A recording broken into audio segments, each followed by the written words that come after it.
see you in the depths tonight.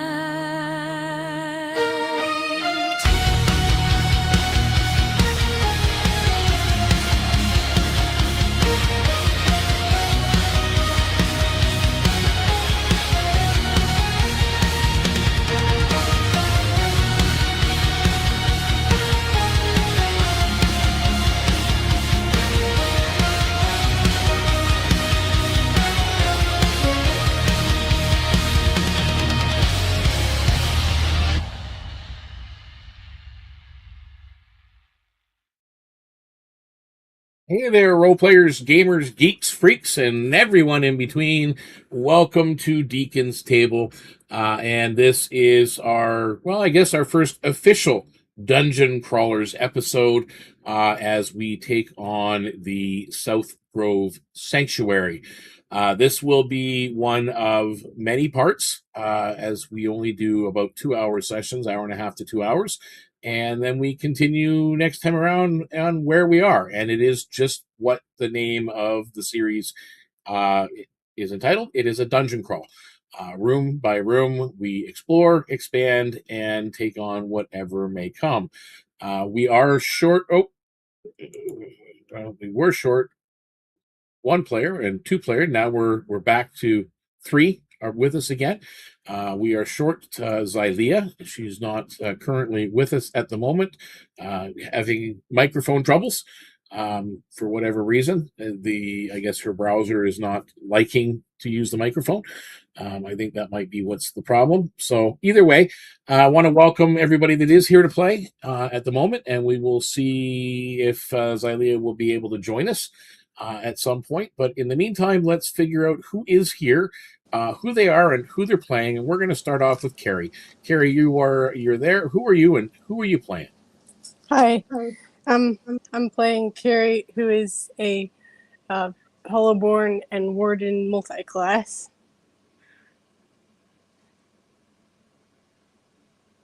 Can you hear me? Yep, I hear you. You're good. You're good. Okay, excellent. And beside Carrie, we have Riptide, RT. Who are you? Who are you playing? Hey, I am RT, and I will be playing Riptide, who goes by RT as well. And she is a Tidewalker Mythweaver at level 10. She just leveled up since the last time that I was on, so have a couple of fun new spells to test out tonight. And she's kind of got a bard-ish mix to her character. Excellent. And then we have Valor. Valor, who are you, and who are you playing? Hello, I'm Dave, and I play Valor. I am a level 9 Scion.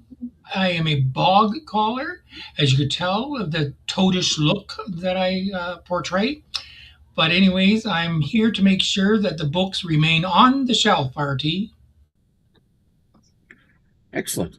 Excellent. And I'm just going to send one more invite over to Xylea because she's having a hard time finding the place. Oops.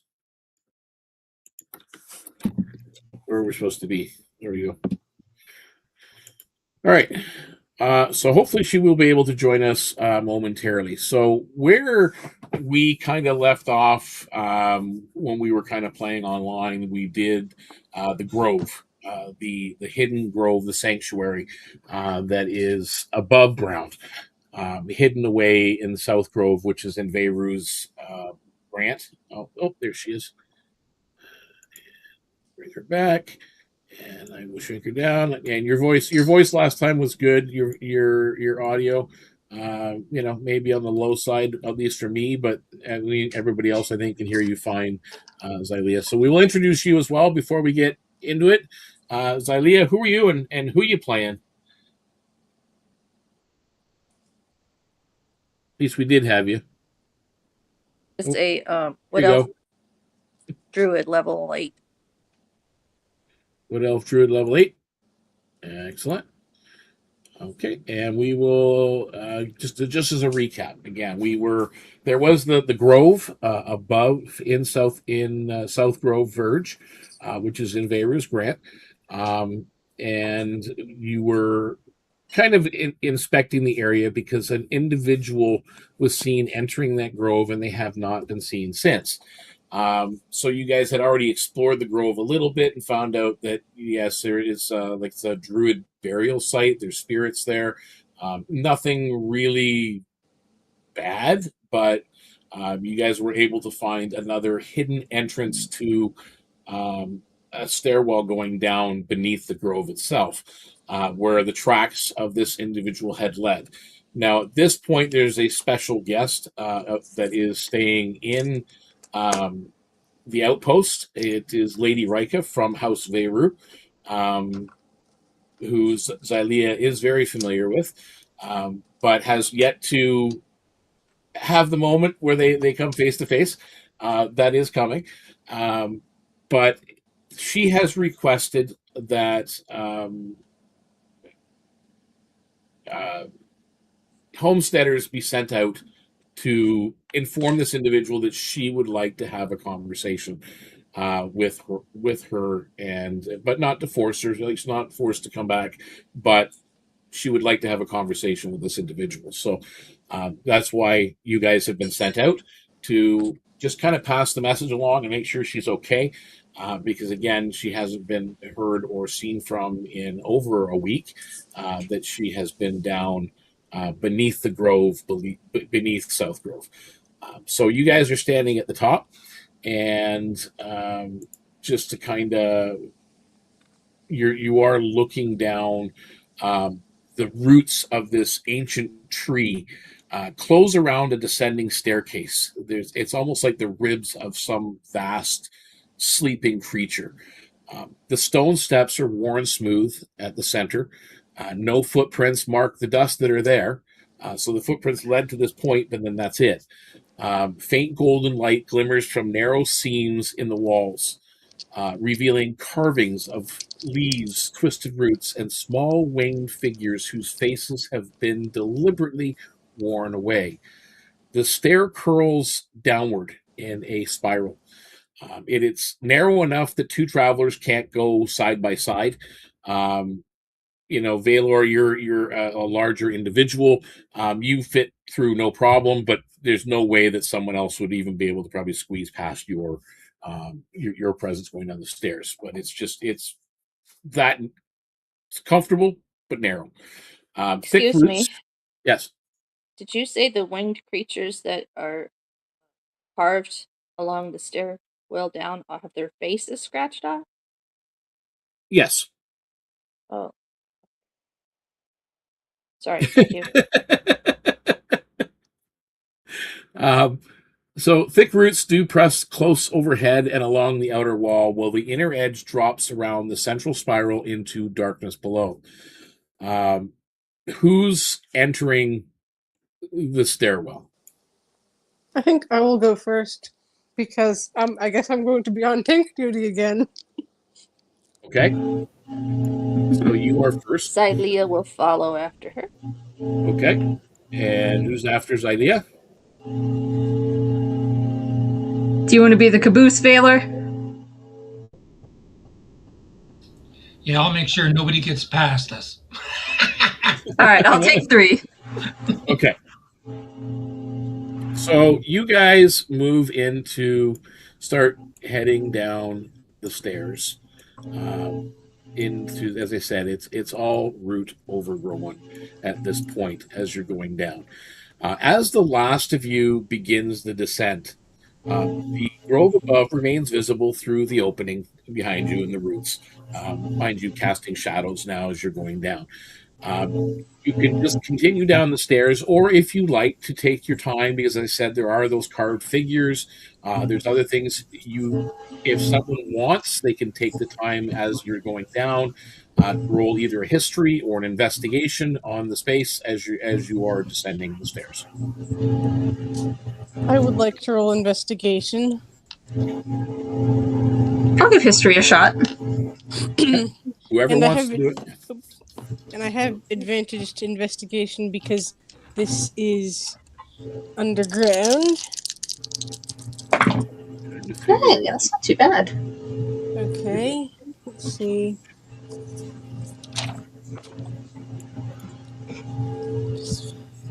So I'm an owl bear. All I see is blackness.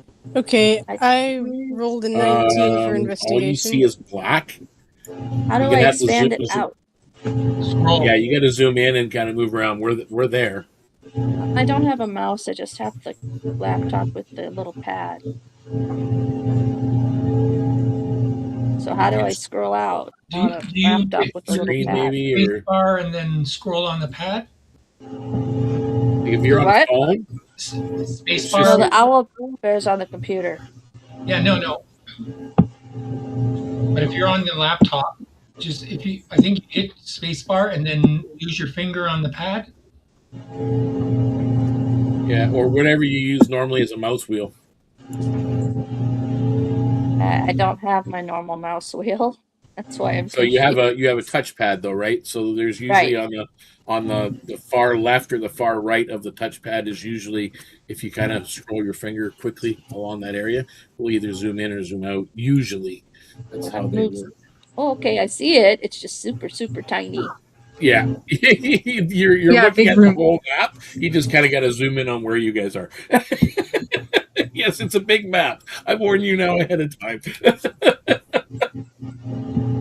All right, thanks. Okay. Just want to make sure everybody knows where you currently are. All right. So who rolled the history? Carrie. Oh, No, wait, you I did? rolled history. No, you rolled. I got a 16. 16. Well, with a 16 on history, the carved wing figures, they're older than the stonework surrounding them, strangely enough. The sanctuary was built around something that already existed here. The faces of these winged figures that have been removed was done so deliberately after the carvings were completed. Terry, you rolled investigation, correct? yes, What did you roll? 19. 3 root-shaped stones are subtly different from the surrounding masonry. They form what looks to be some form of a hidden mechanism. You're not sure exactly what it does, but you look at it, and with that investigation, you're like, these stones, they're not stones, they're shaped like part of the roots, but then you look and they're tied into mechanical features beneath them. They seem to it seems to be a trigger or a release or some kind of mechanism. You're not quite sure what it is. As you guys are taking the time, Valor, what are you doing while they're kind of examining, and Lelia as well? What are you guys doing as they're kind of taking their time? They're looking at these carvings. Carrie seems to be investigating these roots that are on the ground. So what are you guys up to?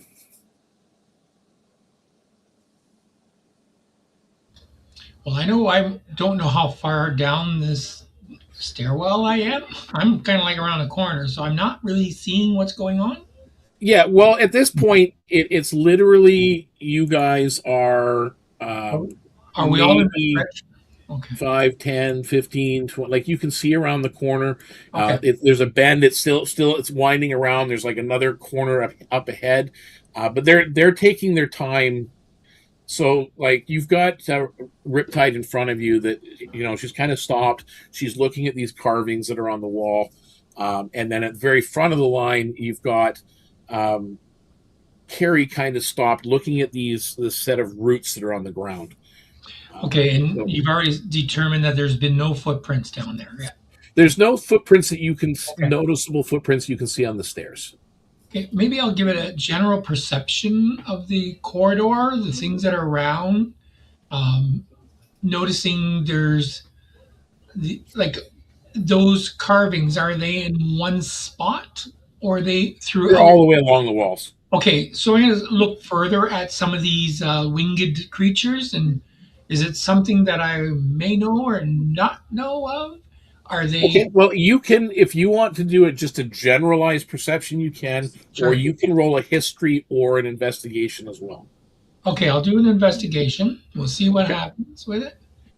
Okay, Owlbear, where are you? Don't do me dirty. Don't do me dirty. And we're rolling. 17. That's not helpful. No, 17. You don't recognize, other than the fact that obviously there's some form of fey Mm-hmm. creature or being or whatever, and they're very very old, but you're sensing there's something about them, and they like they're again, there's no faces on them, so you can't see what the facial features would be, but their body language and their positioning is slightly different depending on where they are on the wall as you guys are going down. And right around up ahead, like again, you've got people in front of you, but you're kind of looking at their pattern, just generalizing as well and investigating as you're doing it. They seem to be, some of them seem to be focused around the area where Carrie is investigating those routes. By looking at them, is it muralistic in format or is it artistic in format? Like, is it telling a story? What you want? What It's not imaginary art, put it that way. Whether it's telling a story or just mimicking a scene or an action or an instance that's happened at a period of time, you're not sure exactly what it is, but it doesn't seem like it's a meant to be an artistic story. It is a form of story. Their language, their body language is telling. No, what I meant was that's not just okay. We put this up for decoration. No, what you see intentionally. is these carved figures, Mm-hmm. and the stonework has been built, like this tunnel or this stairwell has been built around them. They were already here.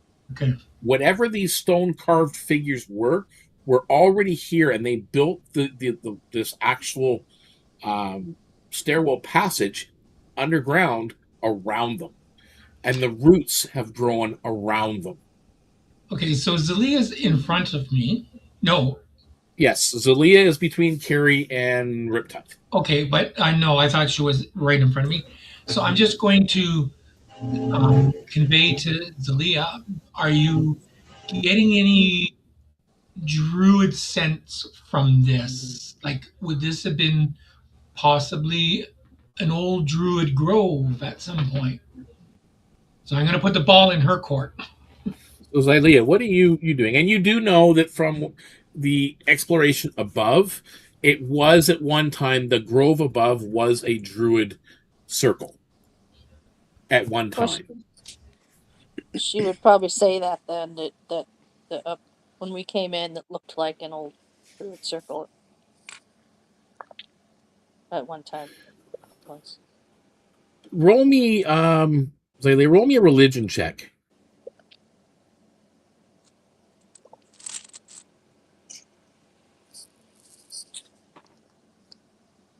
That's 18. Sorry? An 18. 18. You definitely notice something as you're looking, and you recognize these figures as fae. They're definitely some form of fairy folk.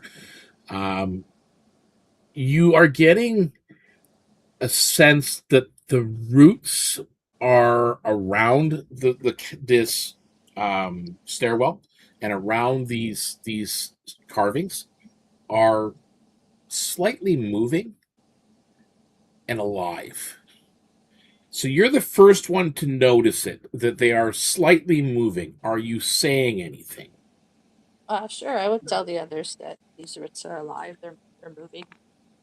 As she says that, Valor, you're at the top. You're just coming in the entrance and down the first set of stairs. What you notice is the entrance behind you begins to weave itself closing behind you. Okay, obviously I'm going to convey that to the rest of the group that the walls are alive. So it's closing the doorway behind, or whatever passage behind us is closing, is it closing with more roots? It's almost like it's closing a door, but then that's as she says that. So Carrie, you look up from looking at these ground roots that look like stones. And you look back and you see that the sunlight that is coming down is beginning to close off. It's getting a little bit close to you, Valor. So at this point, Carrie, what are you doing? What is your immediate action?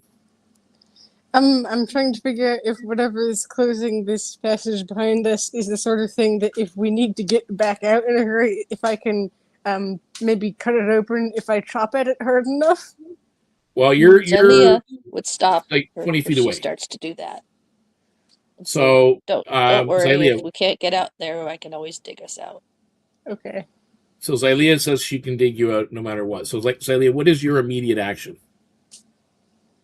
I would say let's move onward away from the way we came in.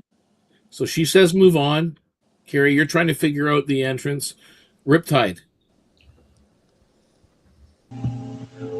I would like to judge the intent of the roots. Okay, so you're watching the intent. It looks like they're closing a door and like closing off that entrance. Valor, make me a dexterity saving throw, please. Okay. Oh, there's not much room I have here, so. Yeah, you don't have a lot of room, and it's getting like less and less. Okay. So dexterity, and I think that's a +2. And here we go. 15. 15. That is okay. You push and shove forward, basically forcing everybody ahead 5 feet, because otherwise you were going to get crushed by the roots. As they've now sealed behind you. Oh, that whole square got sealed. Yep. Holy Hannah. Oh, and as I'm being pushed aside, obviously I'm looking for something to brace myself, and my hands actually go out and touch one of these roots. Okay. Yeah, Anything they're roots. They're living roots. And as you're looking at the intent, as this, you're kind of being shoved forward now, Riptide. As you're looking, these roots are not the pale at all. These are Bloomheart roots, ether bloom roots. They are living, breathing, sentient roots. Now you know why I wanted to touch it. So you get that sense of, and it wasn't it like you get the sense that as it closed, it wasn't meant to trap or harm or cause damage. It was literally a door closing.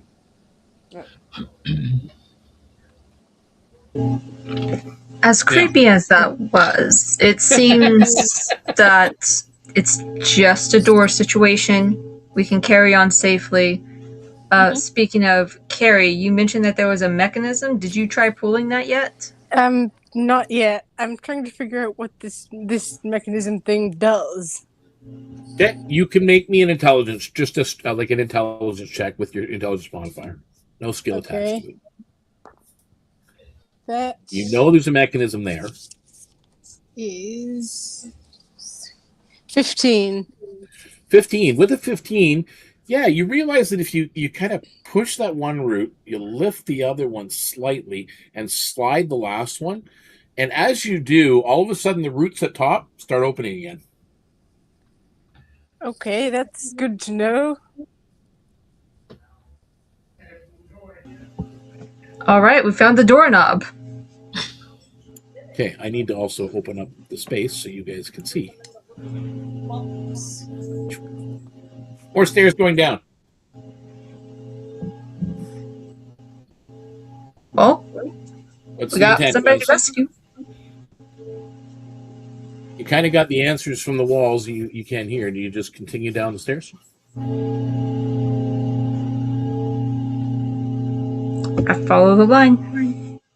Okay, so if you're going to continue down the stairs. Yeah, I'm going downstairs.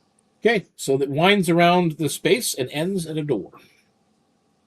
Celia would ask if anybody knew how long ago Aokiri that we're looking for came down here.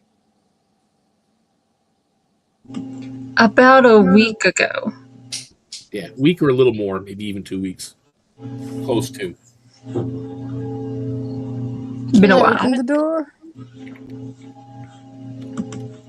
I wish that that person had notified somebody more that they were coming down here, so some of us knew. We could have maybe From gone after them sooner.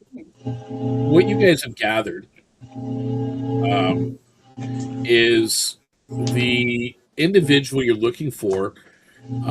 She showed up, came through the portal, and spoke to Valor, or not Valor, sorry, Rolvin, and just immediately crossed over, walked straight to Veyru's Grant, to Southgrove, right to this specific hidden little druid grove that you guys had just discovered. They seem to have known it was there.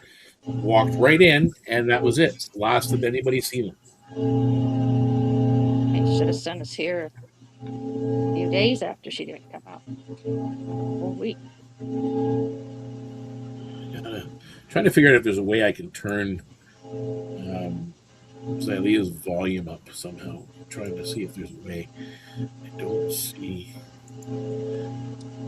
anything on my end. Does this help? Oh, that's much better. Okay. I can hear you now. Good. Right. You were just very, very quiet on my end. I think I had something covering the speaker a bit. Oops. That would do it. Yep. Okay, so Carrie, you are down at the door. Sorry, I'm just bringing up the information on the doors. What you guys are, as you've come down, it's the blocks are smooth limestone. There is bracing, which is a dark hardwood. You see on the door itself, there's like bronze fittings on this door. Some of the actual walls have been painted, and so on as you're going through. Now, the door itself, this particular door, it's kind of a heavy reinforced door. There looks to be a lock on it, like a locking mechanism on it. Whether it's locked or trapped, you don't know. You haven't checked yet, but that's what you see. Okay. Is my dungeon instinct telling me anything about it?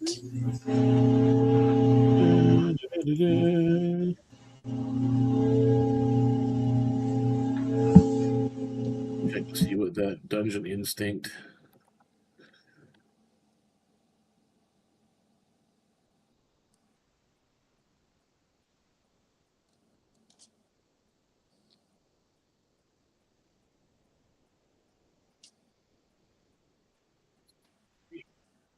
Don't think it's really going to tell you too much, to be honest with you. Okay. Then I'm going. It does, like, it's not automatically getting. You will get, just so you know, with the dungeon instinct, you'll get advantage to notice secret doors, to find a trap. If you check, it will roll with advantage. If you're trying to identify unstable structures or determine if it's safe underground, this area seems very safe structurally. The doors seem structurally safe, and if you want to roll an investigation to look for a trap, you can, and you can roll with advantage. I think I will look for traps just in case.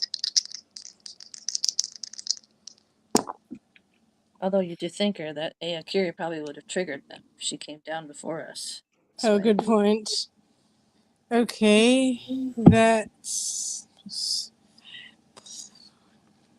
18. It's not trapped, but it is definitely locked. Okay, then I am going to try to lockpick it. Okay. Roll your lockpicking.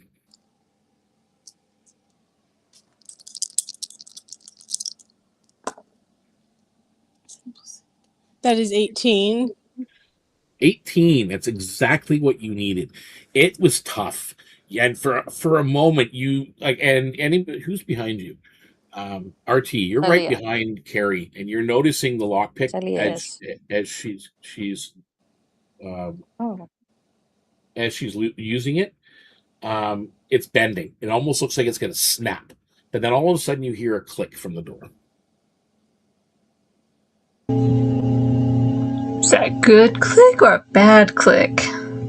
It's one of these stupid complicated locks. Do you want some assistance? I think I have it. Yeah, it feels like it's unlocked. That's what it felt like. It felt like the lock was releasing. Well, try to open it. Okay. You know it's not trapped, or at least you think it's not trapped. Then I'm going to try opening it if I've got the lock picked. Okay. You open the door. The door actually swings into the oncoming room.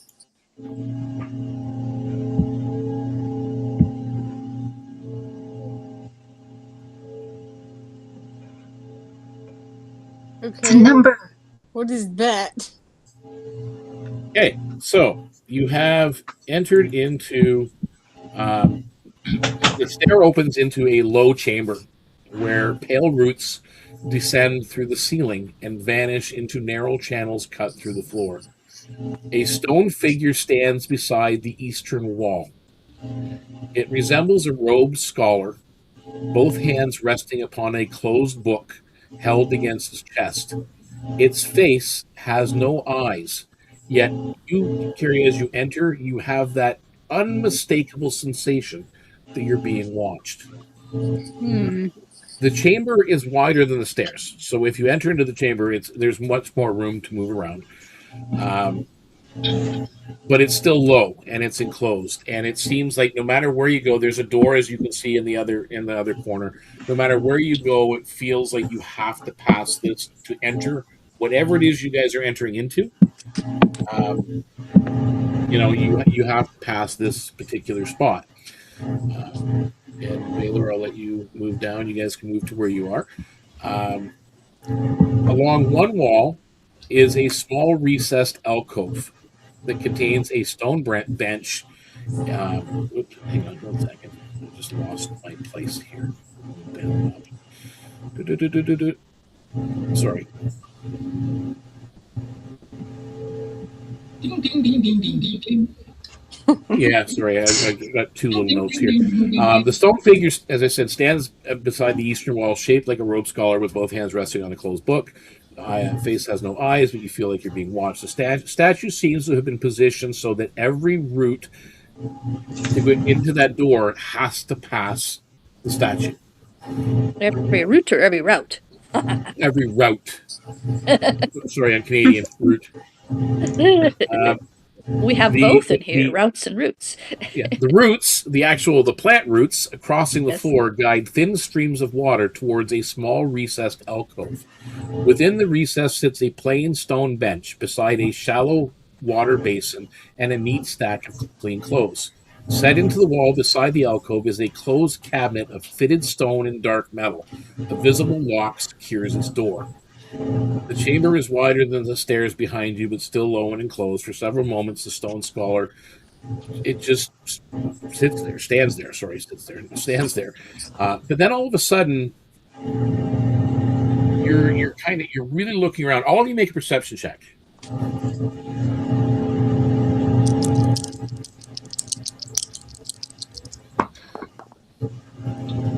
I rolled a nat 20. Okay, well you notice it right off the bat. I got a 24. Its fingers are tightening around the book. So we see the statue moving. Yes. You see the fingers tighten around the book. Anybody that rolled over an 18 notices the fingers. She said, she says, Are we all rolling perception? It's perception, yeah. Everybody roll perception. Anybody roll over an 18 notices this. Not just Carrie. Did you see that? Yeah. RT rolling up. Okay. RT's looking at us like, see what? Yeah. What are you talking about? The statue. The statue's its fingers fingers. moved. Yes. Statues got are it. not supposed to do that. Oh, Valor, did you roll? Yeah, 21. 21. Yeah, so you notice it. All of a sudden, a deep voice fills the chamber.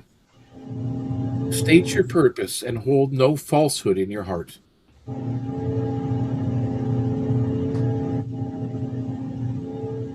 We're here looking for someone called Aokiri Shiun, who came down here about a week ago and never came back.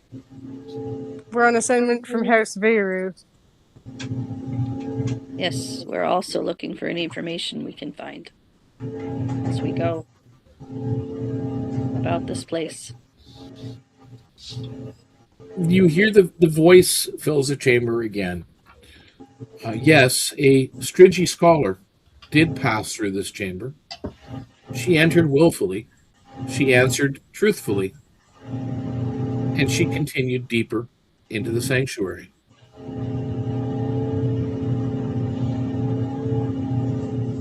So what is your purpose? We seek to check on her. Okay. We are here to provide and relay a message to said Aokiri that an audience is being requested by the lady Veyru. Okay. So we need to find and deliver the message.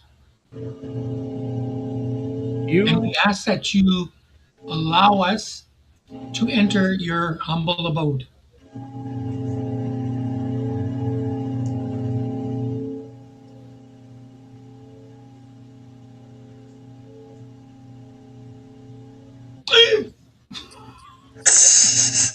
That's what appears in place of the stone statue. Oh? I can blow that up a little bit if you like. What is with these? I can't see it. There's too many symbols on the way. Wow. He's Here, huge. see if I can move it. There you go. Wow. Weird looking thing. So it looks, now it appears there, and it looks at each of you, and it nods very quietly, and it raises its one hand from the book and points first at RT. RT, a golden band appears around your left arm. It points at Valor. A golden band appears around your left arm. Ilea, the same, and Carrie, the same. You are guests. You may enter.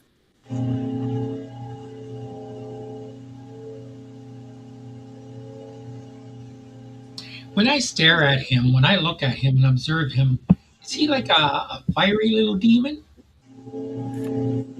Not a demon. It just No, not a demon, but it's not flames. It's more of like an arcane energy that you see. Okay, I was going to suggest that he really shouldn't be going close to the books. That's all.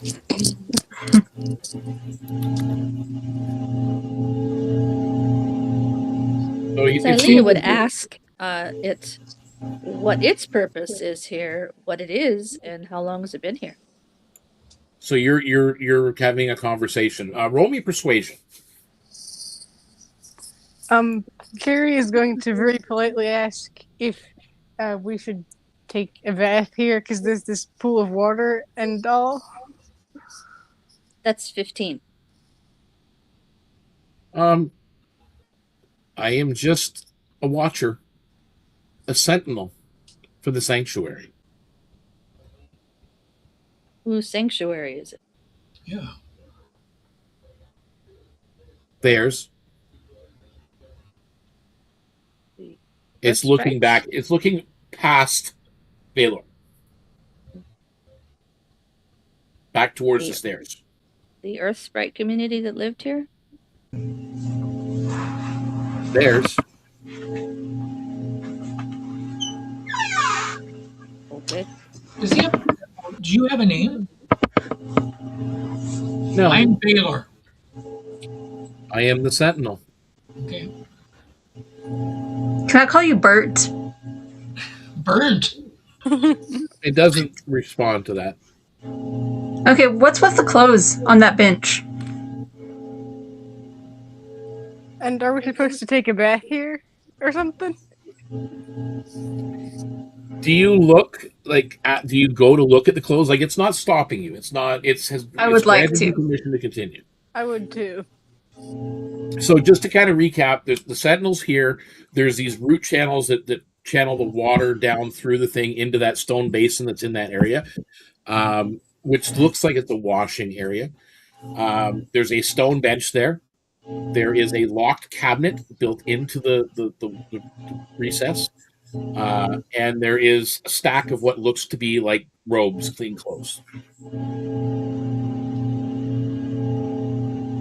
So is there a basin on that floor with water in it?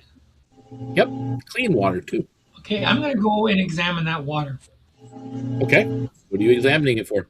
And with? I want to know if it's my knowledge of Bloomheart or Ether Bloom. Would I know those roots are that?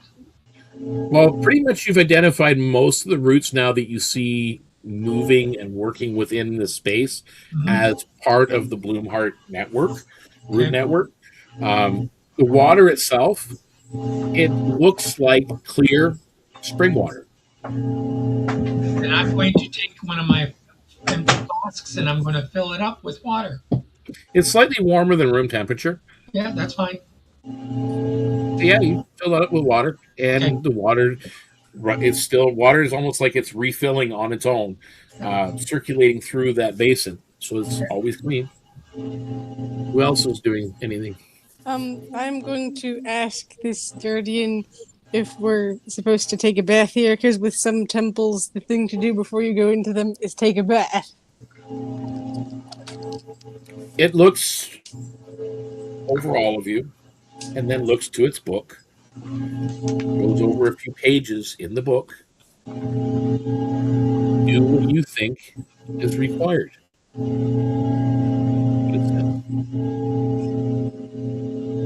It said, "What do you think is required?"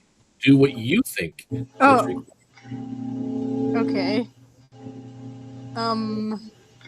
Then I am going to take off my armor and have a bath because, as far as Kiri knows, that's what you do if you're outside a temple, and outside the temple is a sort of room for cleaning yourself off. Okay. So you go to the basin and you take off the chest plate of the armor, and you basically sponge bath in this basin. You're clean. That one. Xylia watches this and then goes, might be a bit extreme for me, and just washes her hands. Baylor walks out as he doesn't need to be seeing anybody disrobing there. I don't think anybody completely disrobed. No, I'm not. No. Okay, come back. You wear clothes under armor. Yeah. Well, I don't know. That's fair. And in some societies here, Valor, it's not like it's just like you guys are adventurers. Oh well. Some of us are civilized. Come on. I come from the hippie beach land. I'm not civilized, but I'm also just going to do the prestidigitation I normally do. I don't need to do any of that. So then the blue glow washes over RT and she's clean, since apparently that's what we're doing. It's humans that are all have the... So three of you have, Xylia, you've washed your hands. Kiri, you've washed up. Riptide, you've washed up. What about Valor? What are you doing? No, I've taken some of the water. Oh, you just took some of the water. I've just taken some of the water. Okay, now what? Hold on. Somebody going to check the door?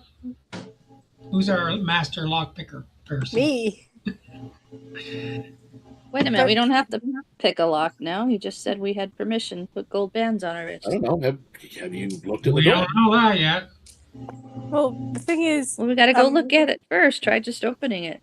Yeah, also with that cabinet, since we're right standing next to this guardian statue guy, he might not appreciate having cabinets lockpicked in front of him. Yeah, it all Yeah. depends.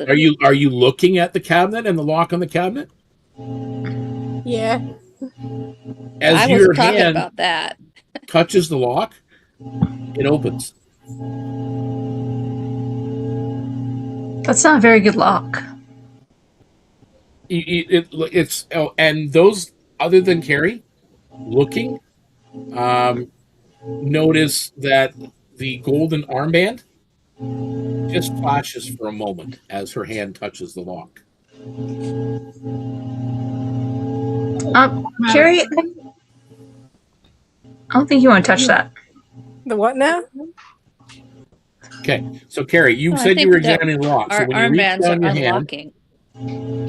you reach down your hand to investigate the lock, and as your hands touch the lock to investigate it, the golden armband that had appeared around your upper left arm flashed for a moment, and the lock opened. Huh. Okay. It's like one of those wristbands on tour and opens up your door. Yeah. The door didn't open to the cabinet, just the lock. Okay, then I'm going to open the cabinet. Okay. Inside the cabinet, you see a set of manacles, some bandages, like a stack of bandages, what looks to be a familiar substance you've seen around the outpost is antitoxin, a flask of that, and there is 2 obvious potions of healing. Then I'm going to take those, but I'm not going to take the manacles because I don't have any particular use for manacles. Okay, so you take the bandages, the antitoxin, and the 2 potions of healing. Xylea will take the manacles just in case we need them. Okay, so Xylea grabs the manacles. Who's going to the door? I will go first, in case it needs lockpicking. Okay, so as you step in front of the door, you hear click as the lock unlocks. What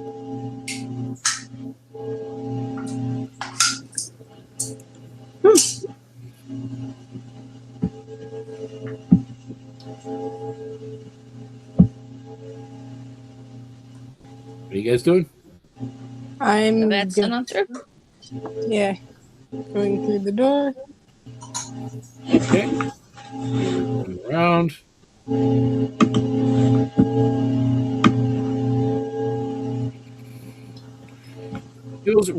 Winds around and ends at another door, and as you approach the door, you hear click. And they were armbands to open the doors. This one opens, the door opens into the hallway. Just you know.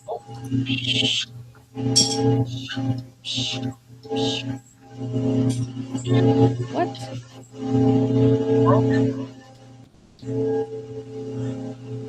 Why did you all back up? I don't know. I don't know who's open, who's doing what. Gary's in front. Please, I thought you said the door open. So, does this door just open? Yep, it opens. As I said, it clicked when you approached it. And if you open the door, Oh my God, another number. Ooh, what happened to 3 and 4? there it is. Big room. Okay. Yeah. Okay. Just give me a second here, guys.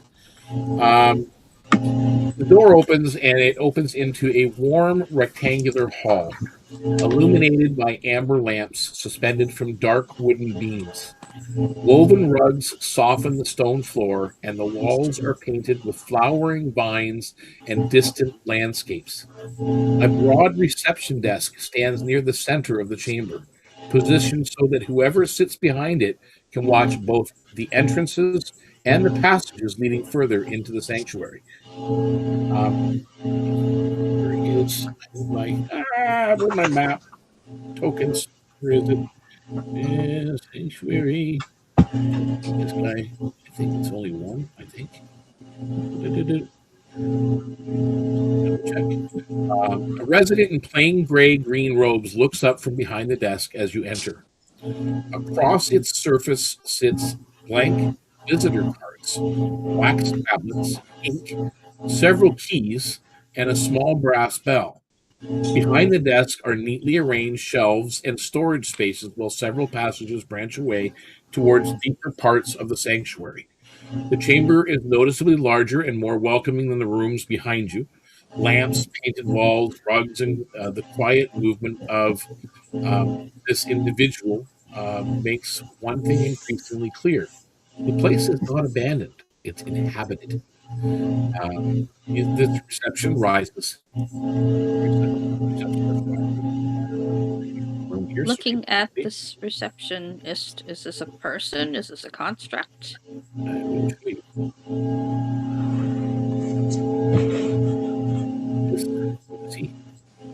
So yes, very much like a person. Hello, who are you? Well, welcome. And before I answer any of your question, would any of you like some water, or do you require any healing? I would like some water, thank you. He reaches under the desk and he pulls out a flask of what looks like clear water. If you guys want, make me an insight check. Okay, I will make an insight check. Insight check. 24 for Xylia. I just rolled in that one. Never mind. Yeah, you're like, oh, water, thanks. 20 for RT. Okay, so RT, Xylia, you notice the receptionist is not hostile. A little bit cautious, as it was not expecting guests. But other than that, and he just introduces himself as, I am a resident. We live above. We just discovered this place. We're looking for Aokiri, a scholar who came through here a week or so ago. Did you see her? Oh, she's deeper in the sanctuary. Okay. So, how is it that you come to live here? Where did you come from? How long have you been down here? I don't know. Been here a while. You have no sense of time? It's not important. I'm here to learn. I'm here to experience. Is this sanctuary frozen in time? So I'm older now than I was yesterday. Oh goodness, what is all that interference noise I'm hearing? Some banging I hear. Oh, yeah. Yes. Bless you. Maybe that's what it was.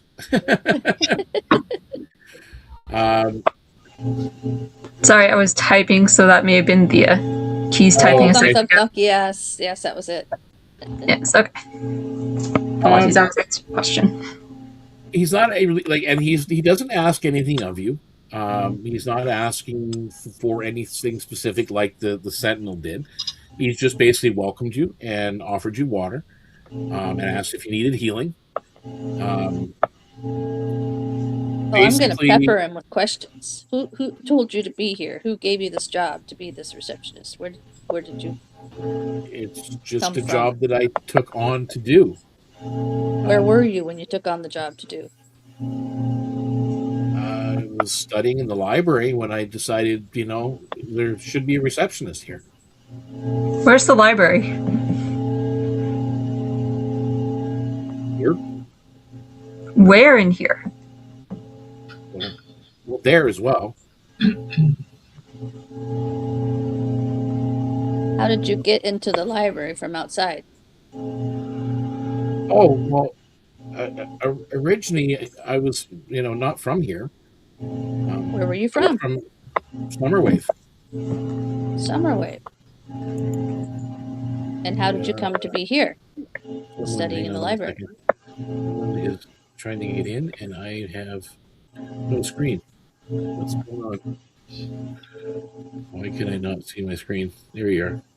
Who just came in? We lost Sherry there for a minute. No, I think I'm back now. You're back. Yeah, you're I just brought you in. There you go. Come back in. Sorry, I got multiple screens. I really need a third monitor.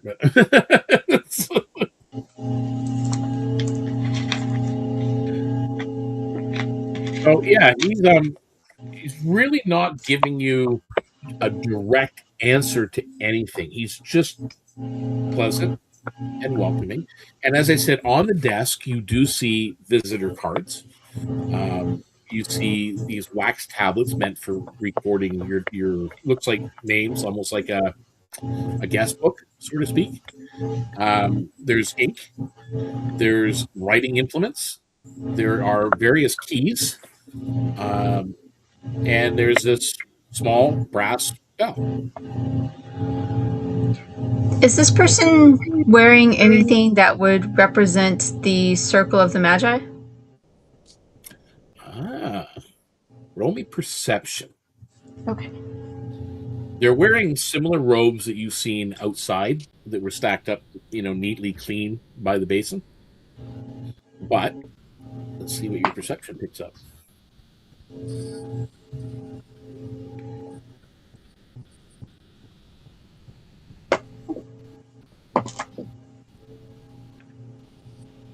$18. 18. There is some sort of tether, or I shouldn't say tether. Well, I guess it is a tether, a leather tether around their neck, and something is tucked inside their collar. It looks like bands, some kind of bands around, like metal bands, golden bands. Are you from the Circle? I'm a resident.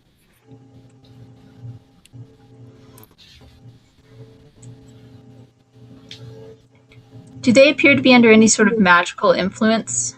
Roll Arcana. Okay. I would also be able to see it with Mistsight.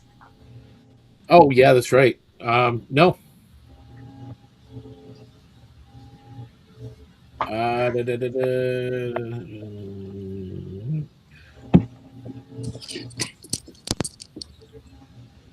You see, you sense on the individual divination magic. As in cast on them? No. That's why I was asking about healing.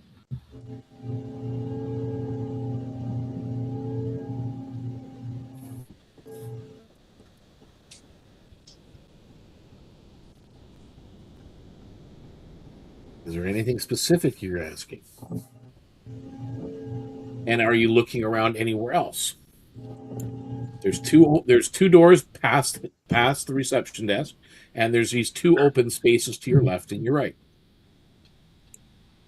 Guess I should open them up because you can technically see in them.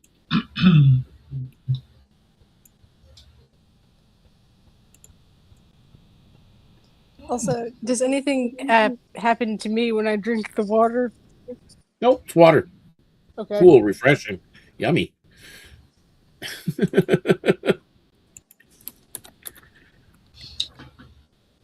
Look up those rooms. Hang on a second. This is not as linear as the last dungeon crawl we did, so I'm kind of trying to open up multiple rooms. Okay, so where we are standing, how far can we see ahead? As I said, you see this whole room. This is the extent of the room. Yeah, Okay. it is like 30 feet across, long, and 15 feet wide. There's a reception desk in the middle where the receptionist is behind it. There are two doors behind the reception desk, one on the left, one on the right. There are open archways on your left and your right that you see. On number 3 there is You see low couches that line the wall inside there. It's a very modest chamber. The couches are covered with faded green cushions. A shallow ceramic basin releases the clean scent of rosemary and citrus in the air from that room. Like you see this mist coming up, almost like a potpourri, coming up from this little basin. A polished wooden table stands at the center of the room, and upon it rests a pitcher of water and several clay cups. A small bowl filled with what looks to be dried figs and almonds. There are 6 cushioned seats that face inward toward the table, arranged so that a small group can wait without crowding one another.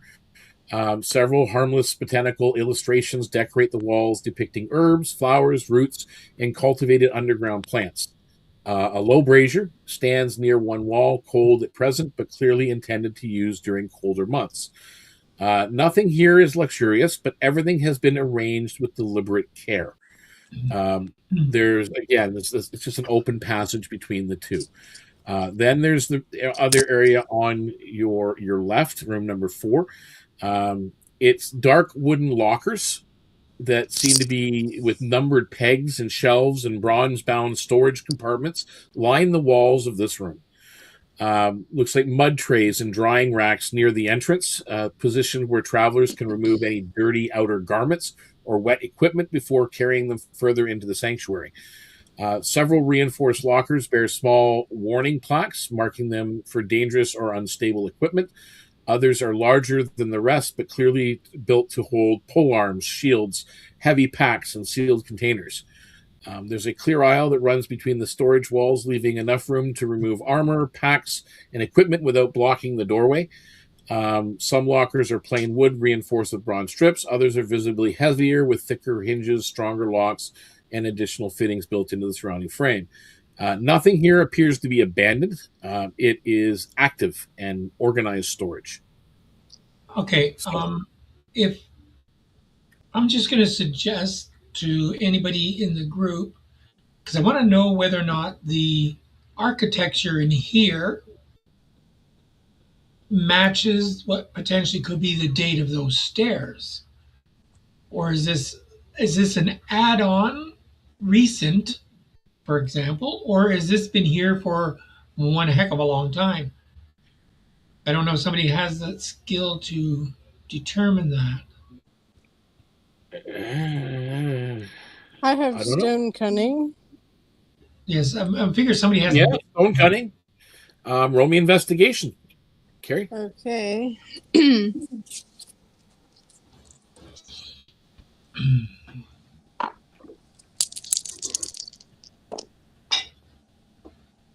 Okay, that's 17 plus 4 plus 6. Well, is 27. Okay. The stonework here is the same stonework that was built around those carved fairies on the way down the stairs. It is older than 150 years. Okay. So I'm going to excuse myself and come through, and I'm going to go up to the receptionist person. Yep. Ask what in order to gain entry, to look for the individual that we're looking for to deliver the message. What is it that you require us to do? Do we need to sign in? Do we need to do something else? And then I'll worry about where you can direct me afterwards. Yeah, if you go to the door there out behind you on the left, you can speak to the resident there. Okay. And they will ask you a few things before you would be permitted to enter. Also, is this the kind of temple where you're not supposed to come in carrying weapons? Well, this is not a temple. Or, well, kind of place where you're not supposed to do that, then. He reaches underneath the desk and he pulls out this beautiful elvish longsword. No, you can have weapons here. And then he puts it back. Okay. It's not the steel here that one needs to worry about. And what does one worry about? Magic. He turns, when you say just the word magic, Valor, he just turns and looks at you. Of course.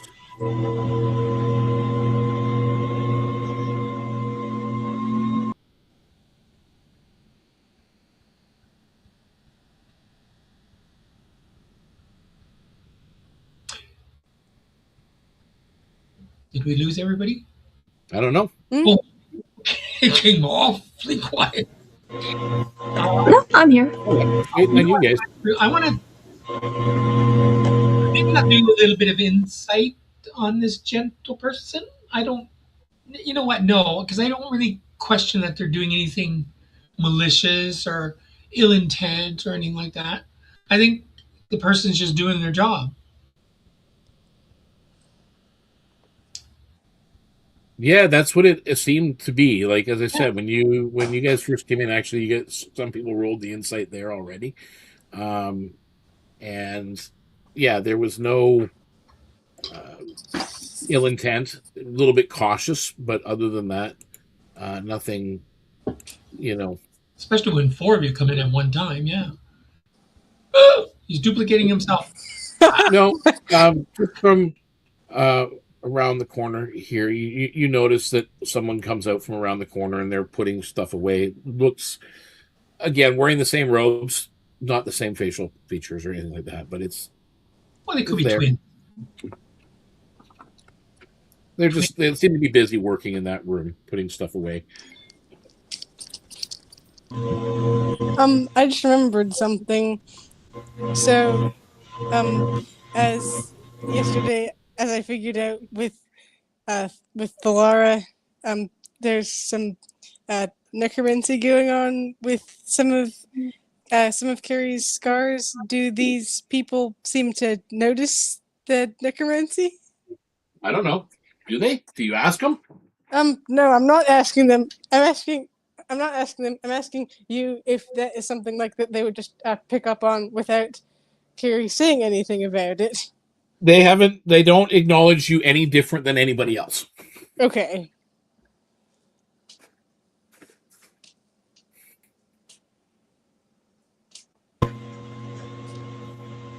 Is this a facility that is under the operations of the Circle of the Magi? Yes. Since when? I don't know. I haven't been alive that long. How old do you think you are? Oh, I know how old I am. How old are you? 412. The Circle of the Magi has been on this island much longer than we have. Oh, I haven't been here for my whole life.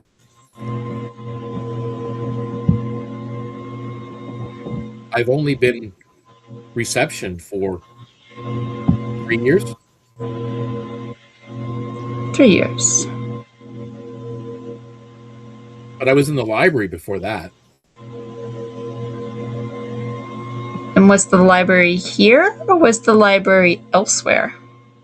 Yes.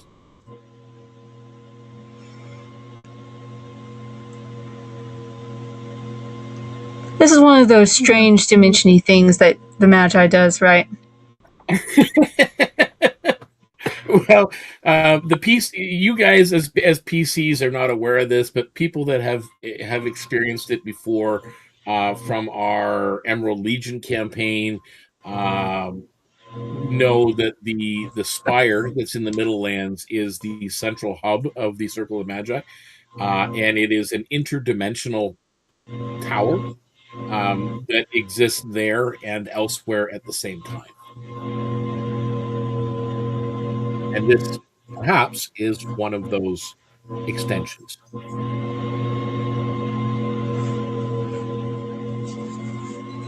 And do they look like they're human, or do they look like they're? Actually, the receptionist here looks human. Coastal born, if you were to guess. The other individual is elvish in nature. You're Yeah. not sure. The Xylea being elvish would look at the other one and then back to the human and say, "How are you?" to the human. "How are you 412 years old if you're not elf like us?" And points at the other elf and me. I don't know. Magic. I came to the tower when I was 16, and I've never left. Oh.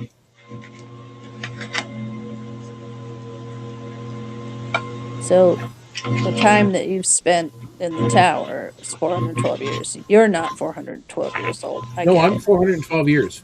Yeah, but you haven't spent 412 years in your time in the tower yet. Oh yeah, I can tell you what I've Never done mind. over the past 400 and well, as I said, I was 16 when I came here, so it's only been 300 years I've been in the tower learning. So how old is this person? You approach that door, RT, and you hear a click. And as soon as that happens, the receptionist looks towards you and goes, "Oh yes, go right on in if you like." RTS decided that the receptionist gives her a headache, so she is going into that room. I'll go follow Okay. And I will too. Receptionist is not moving to stop you or make any kind of movements at all in that regard. And we will open that up.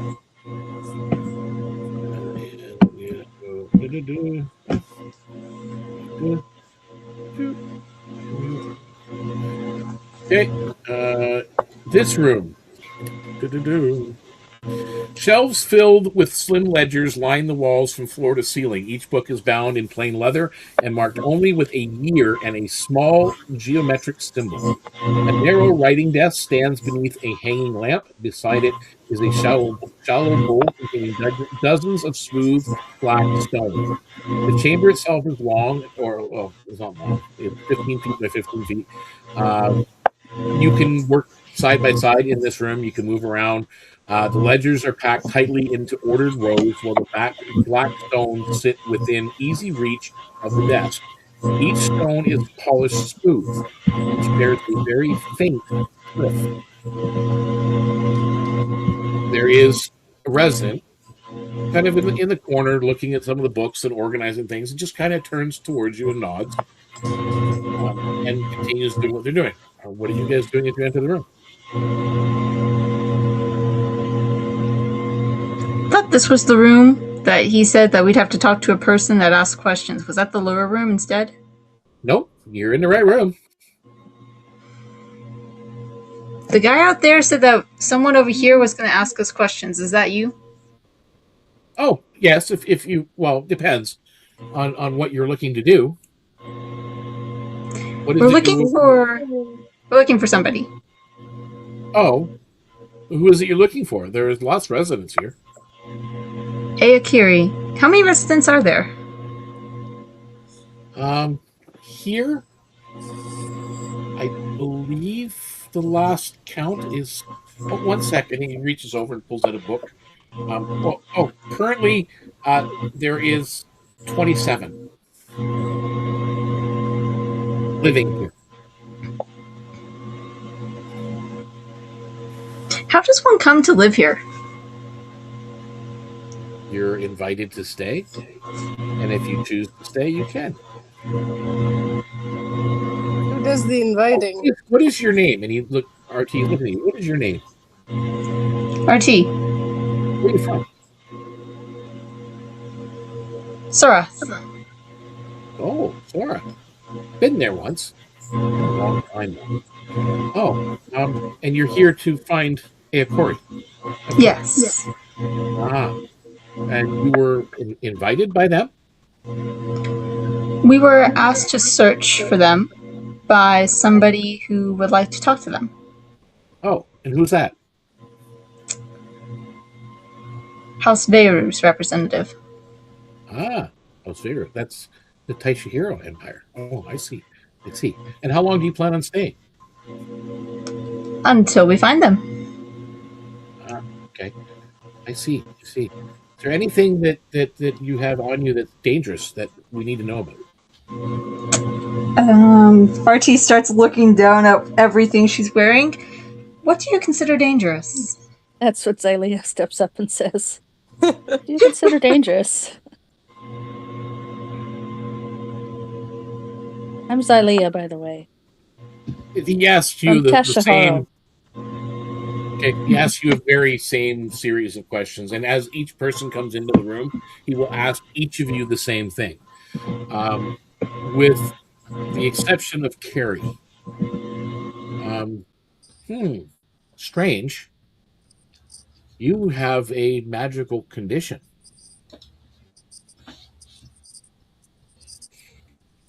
Not quite sure what that means, but it is necromantic in nature. Oh, maybe someone here can help you. If they can, I'd appreciate it. Does anybody give a problem to the resident with his questions?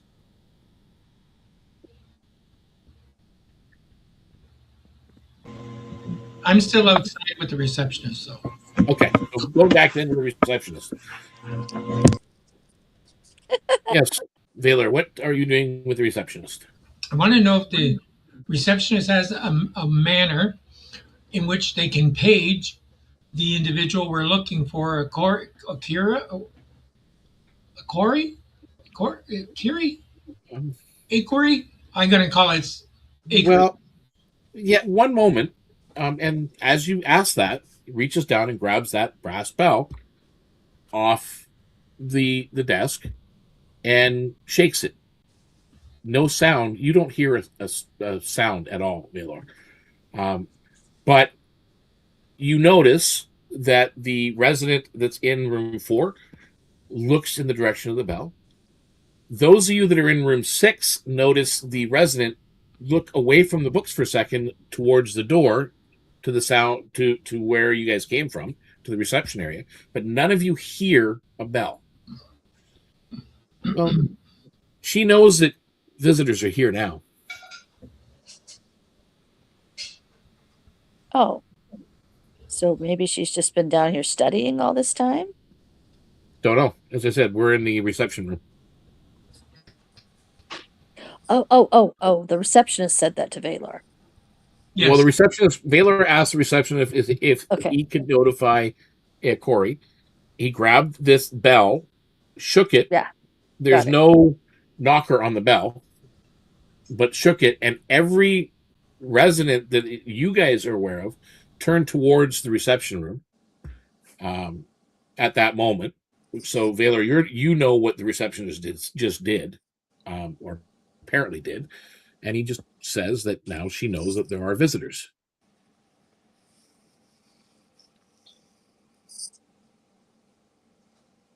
So we in the other room talking to the elf and the human in the other room don't. You guys don't are know in he did that. You're in the registry room. Okay, so Valor, you're going into. That makes sense why he's asking all our names and where we're from. Okay. Valor, you've popped into the waiting room with all the cushions and everything else in that particular room. Roll me, because as I said, it's just everything here is with deliberate care. You can roll me a perception as you enter room 3.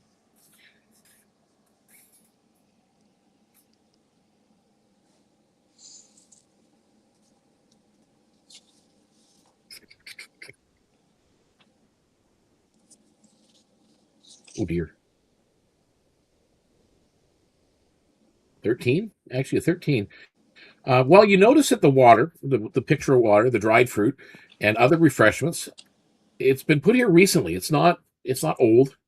It's been just laid out. It's maintained. Mm-hmm. I'm going to stretch out and grab myself a little fig and sit and wait. Okay. So you sit and wait. Yep. Okay. Excellent. Yeah, the water is refreshing. The figs are wonderful. The figs You are the water's refreshing. The almonds are doing the almond thing. Yeah, the room itself, as I said, there's 6 cushion seats. There's faded green cushions on this couch area along the wall. Polished wooden table, a pitcher of water, drinking cups, dried figs, almonds. There's that shallow aromatic basin, which is you see this kind of like a mist coming from it that's giving off this rosemary and citrus scent to the room. There's that low seasonal brazier, which is cold at the moment. There's these botanical illustrations on the walls, which they're beautiful, but they're just illustrations. Yeah, that's basically what you notice as you're just sitting there watching.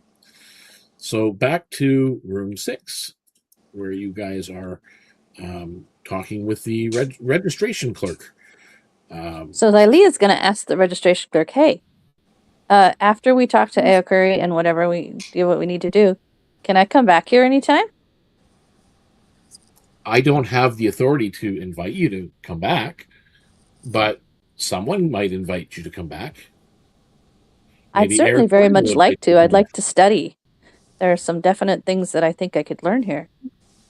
Oh, I know there's things that you can learn here, for certain. I'm a druid. I would love to learn some more about that. And I also... RT, Zylea, and Carrie, you guys can roll me Arcana checks, please. Because again, you notice in this room, there is the variety of things that are here. There's these polished stones that have a glyph on them and so on, and all these books with the symbols that are on them. 25. Nat 20. Woo, get it. Okay. And Zylea? My Arcana is 18. Okay, so all of you. These black stones seem to be radiating some kind of magic that's connected to the space that you're in.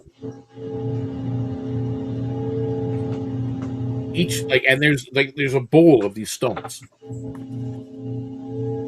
So you've all given the details, and the register looks at you and goes, well, being as you're not really staying at the moment, you may continue into the sanctuary if you wish. And they will... just got to make sure I'm sending you in the right direction. Does Zylea think if she keeps a stone that she would get invited back or be able to use it to get back in? If you were to take a stone, you're not sure what it'll do. I would ask if I could have one. Not yet. He nods. And he points towards the door behind Carrie. Says, you can go through there if you wish. Okay. Thank you. You're welcome. By the way, RT, you see a similar tether around his neck, and there is something tied there. Oh, do you think she's figured it out? Yeah, it's probably their tassels. They're wearing like these gray robes, colorless robes at the moment. Yeah. So, let me just double check one thing here before we move into that door. I got to check this other. It's too many files. Also, can I roll insight or something to figure out what this residents, I guess, what their opinion of the necromancy stuff is, or like Roll an if they're. insight.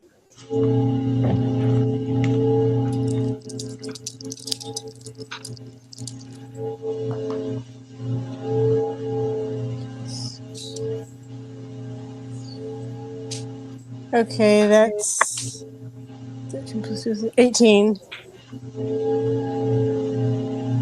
Doesn't seem to be reacting at all to it, just other than the fact they noticed it.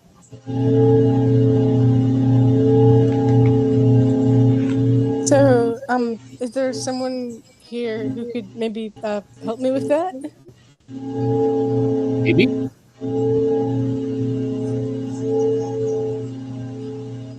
Do you have a map? It's probably here somewhere in one of these books.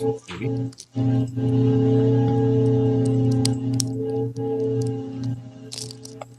I need to do another duplication. Xylea's gonna go through that door he said she'd go through. So before we get to that, the reception guy that was talking to you, he kind of goes, "Oh, excuse me," and he walks past, and he nods to his friend there and walks over to the entrance of room 3, where he looks at Valor, who's sitting there. Yes, are you with them?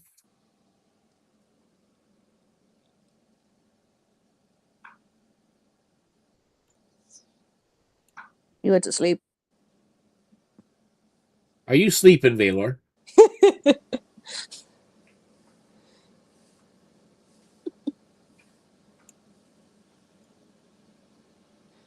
Valor, hello? Are you with us? Did we lose you? Dave! Dave! Dave! I'm gonna check where's my screen again? My goodness. Sorry. We didn't lose him. No. There we go. I figured you're in that room. You're discussing things, so I What's left going on? because I don't The need. internet being wonky on us again? What? Oh. Are you there, Dave? Yeah. No, I had left because I Oh. didn't want to hear what was going on in there because I'm not in that room. Okay. Well, no, the guy came out Okay. and he's approached you and he says, "Are you with them?" What did they do? Nothing. I've just they're moving on. They're going after looking for somebody. Okay. Are you with them? Yes. And he asks you a series of questions. Okay. Are they Basically, multiple your choice? yeah, like your name and Okay. all that other fun stuff, like who you are, where you're from. Yep. Originally, Yeah, like where do you come from? Ember Wave Isles. Oh, that's quite the trip. Mm-hmm. And you're here to look for someone as well. Correct. Oh, okay. So you won't be staying. No. Is there anything dangerous on you that we should be made aware of? No. Okay. You can go with them if you like. Oh, we never really answered that dangerous question. We had asked the guy when they asked us that. We asked, "What do you consider dangerous?" Because we didn't know what he meant. No, What's you dangerous? kind of showed that you got things on you, and he looked, and that was that. The only one that he made exception to was Carrie, and he just said there's necromancy with them. Didn't really make a big deal of it, just made a note. But, okay. This, And it's clearly I do not have a weapon. So. Okay, there we go. Because I think I lost the screen here for a moment. I don't know what's going on with the studio screen. There we go. I think I need to separate this. That's why. Xylee is carrying this big staff with silvery branches. Okay, No, so she has a weapon. do you guys continue towards that door by Carrie? Yep. Xylee went through it first. Okay, so Xylee, you're going to go through the door. I don't know what everybody else is doing. Oh, number 6? And right as she goes through the door, she calls forth Sprout from her. One that just exploded the long hallway. Baylor does thank the receptionist. And it would appear that our person that we're seeking is busy, so I will rejoin my party. Xylia was saying something. Xylea's gone into the hallway, the corridor. Yep, and I said when she went into the hallway before anybody entered after her, she called Sprout forth from her little what do they call that? Where they put the familiars? A little bubble. Like a bubble, yeah. Yeah. So when they come through, they'll see the Sprout sitting on her shoulder when they catch up to her. Yeah, I'm not going to bring in a token just yet. So, who's behind Carrie? So we got Xylea, Carrie, Put RT there and then Martin, and Baylor. Okay, you approach the next door. You hear click.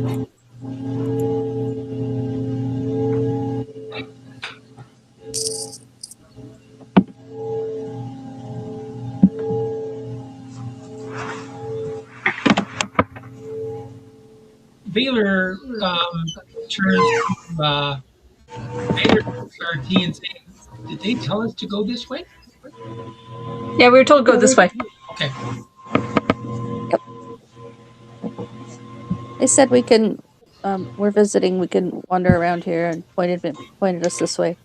This is the direction into the sanctuary. So you get the other because you're last. You notice that the registration clerk, as you guys are going through the door, pulls one of those books off the shelf and begins writing some notes in it as you guys are going through. Okay, so the door at the end of the hallway. Does it click open as I get close? As you approach it, yes. Okay. Then I'll open the door, look to see if they're behind me coming, and I'll proceed through if they are. Okay, so you open the door, and we will expose 14.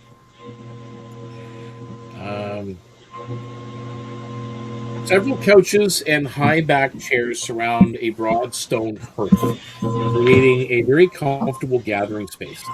Shelves along the walls hold travel journals, games, and books written in a dozen different languages. The room feels lived in and communal, with enough space for guests to read, talk, and simply sit near where the warmth of the hearth. Across the western wall hangs a large woven map of the known world. Colored threads stretch across its surface, crossing mountains, rivers, coastlines, and several broad stretches of otherwise blank cloth. Each thread appears to mark a journey once taken by someone who has stayed here. Some routes look pretty familiar, others are not. The map dominates the room more than any painting or decorations could. You can roll me an investigation or a history check. I disappeared. You disappeared. Yeah, where'd you go? I went to move myself and I disappeared. Okay, let me, I rolled a net 20 on that. let me see if I can find out where your token disappeared to. I got a 15, but Baylor must have found the library that they won't tell me where it is. I'm trying to find Baylor. I'm trying to find where his character disappeared to. Because he disappeared. I teleported right to the library. Here you go. You're back. Baylor, did you find the library? Not that easy. Not that easy.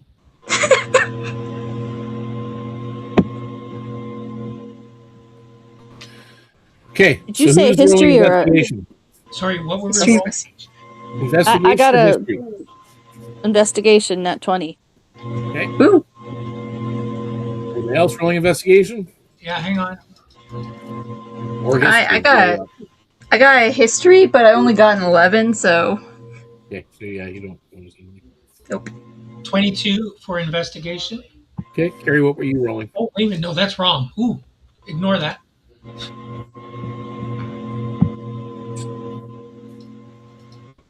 Carrie, you with us still?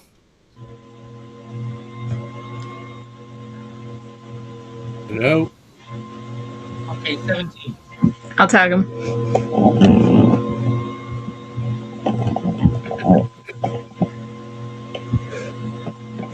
Oh, I think we did. I think we had lost Carrie there for a moment, and now they are. Can you hear me? Yeah. Now we can. Yeah. Okay, good. Yeah, we had disappeared there for a minute. It's not a stream if there aren't technical issues. Yeah, exactly. Exactly. Okay, so as I said, you've pretty well seen what the room has. So we got Xylea has rolled a natural 20 on investigation. Baylor has also rolled high on investigation. What about you, Carrie? There's investigation or history? Investigation, and I rolled a nat 20. Okay. So with those investigations, the Woven Travel Map records, as I said, journeys that have been made over generations. Obviously, some of the threads are very old, some are new. One colored route ends at an unnamed location that does not appear on any conventional map you guys have ever seen. It's like way off on the map, which is there's no markings there. There's no region or territory mentioned there. It's just off in some part of the world, an unknown part. So the visible features in this room, there's the several couches, there's high back chairs, there's the stone hearth, there's shelves of travel journals and games, all these different books, the large map, the colored threads, and so on.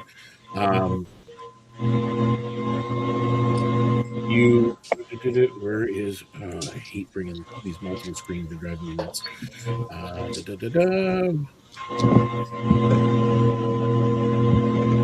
Bring up another one. Where is he?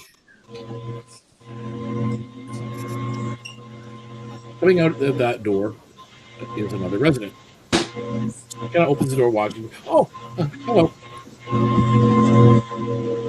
Hello.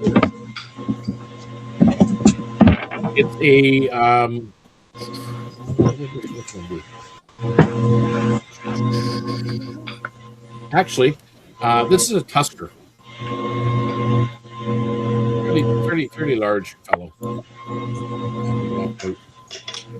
Big trunk, long trunk, hanging on both sides.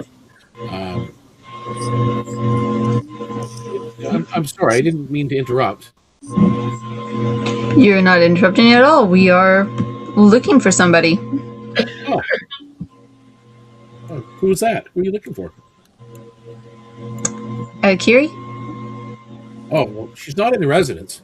He points to the door to your right. She may be further in the sanctuary. But I know she's here, or well, at least I seen her yesterday. I think, yeah, it was yesterday. Okay. What's to the door tonight? Over and sits on one of the couches. Pulls out a book. If we're not in the sanctuary, how come we didn't go in the sanctuary then? You are in the sanctuary. So you just said here in the residence. Well, she's not in the residence part of the sanctuary. That's where I just came from. I was in there. He points to the door you just came out of. But that's deeper into the sanctuary through that door. But we had to pass through here to get there. Yes. This is our well, sort of like a common resting room where we sit and we hang out and we talk and we read books and yes, that is evident, she says, looking around the room. Yeah, there's always something to read here.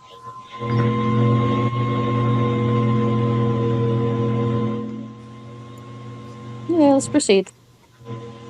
Okay. You approach the door and you hear click. Does anybody else say anything about Sprout sitting on her shoulder?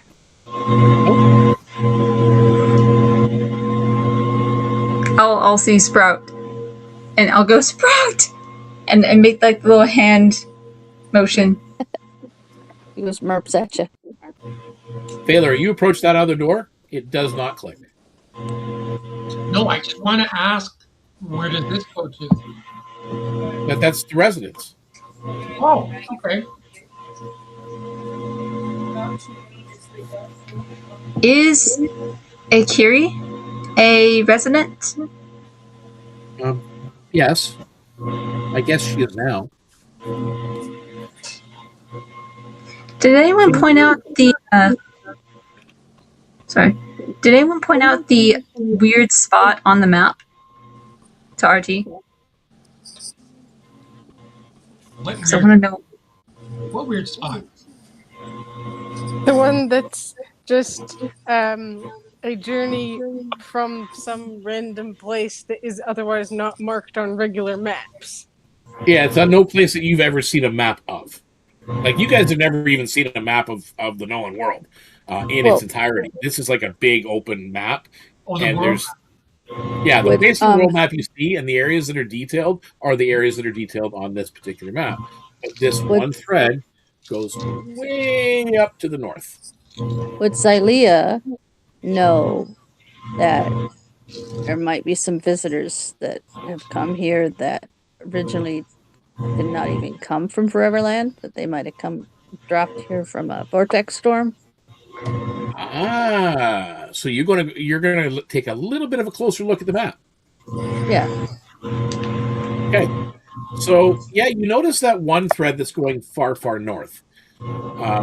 There is a single thread, a small thread that's barely noticeable that goes south west from here on the map, and it goes off into the southern expanse Okay. where the vortex storms are known to happen. But it's a single thread. Almost, So at least, as I said, until you got close to it, you couldn't see it. do we know that all these threads are people that have been No, in this you sanctuary just before? you're making an assumption. When you Okay. see like you're looking at the room, it's like as I said, it's like a hangout room. There's books of different languages from different regions and places. There's games that are sitting on shelves there's little tables where people would sit and play a game or talk or share stories. And it just looks like a place where residents come and talk about their travels and their journeys. So it kind of looks like It's just a been common. here, been there, like put a pin on the map type of thing. Yeah. Xylea turns back to that resident that came in and sat down and says, "Which one of these is your string?" Hang on. It kind of moves, and you see one of the strands that are going to where you're from. Oh, you come from Tashahora like me. Yes, been here a while though. So how long do you have to be here before? Well, not necessarily here in the sanctuary, but here on Thalos Reaches is how we got into the sanctuary. Before they say you're from Thalos Reach. Thalos Reach. Reach? Did I say Reach? I meant island. Well, that's what it's called, Thalos Reach. Okay. Kind of looks at you strangely. He goes, Thalos Reach, that's the quiet island. How did you get here from there? Walked. I walked. I must have came. Okay. He just kind of seems to think for a second, and then a light bulb goes off, and okay. Yeah, I'm from the capital city. I was in the library, and I met with a gentleman, and he asked if I would like to be a resident for a while and learn. So I agreed, and here I am. That was about 20 years ago. Wow. Don't you miss your family? Was that?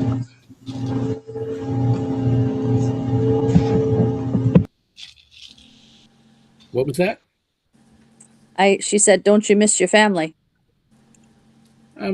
Well, I see them when I need to. I'm not stuck here. Oh, I can leave. You go back.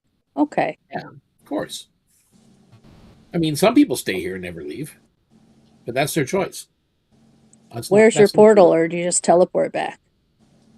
Oh no, I go through proper portals. When I ask permission to use it, and I go. Okay. Everybody comes here from different places. I even met this goblin once. She was crazy. She came here from what's that place called again where the desert? Oh, the Jade Forest area. She came from there. She was like some legion person, but she was crazy little goblin, and she liked casting fireballs and stuff. But she came to study for a bit, but she was in the upper parts of the library. Didn't really stay here very long. For those of you out of character that do remember any of the Emerald Legion campaign with Bang went to study in the wizard's sanctuary in Elderlock, but it wasn't in Elderlock. It was in the tower. and therefore was a resident for a while when she studied. So she doesn't quite know where she was, but she was here, in essence, or part of here. I would like to open the door. Mhm. Okay, so you are opening the door, and let me. There it is. And then I gotta move. Oops.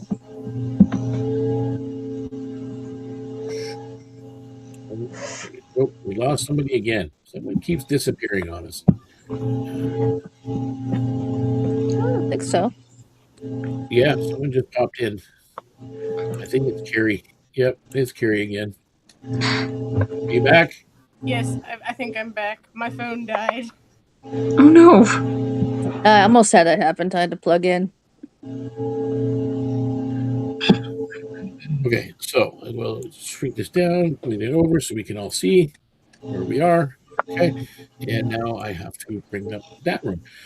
This is a dining room that opens before you, large enough for perhaps 20 people, and far quieter than in most, like even quieter than the 7th share hall.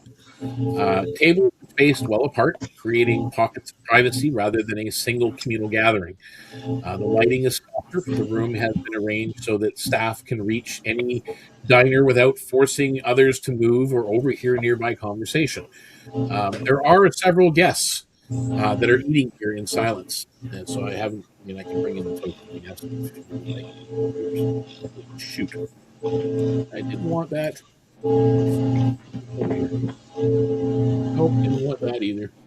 Dang it. I'm running the wrong screens everywhere. There we go. Look at this great one. Aha!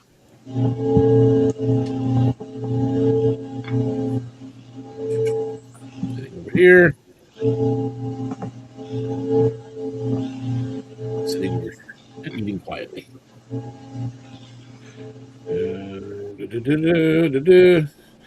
Nothing about the room feels secretive. It's just considerate to others.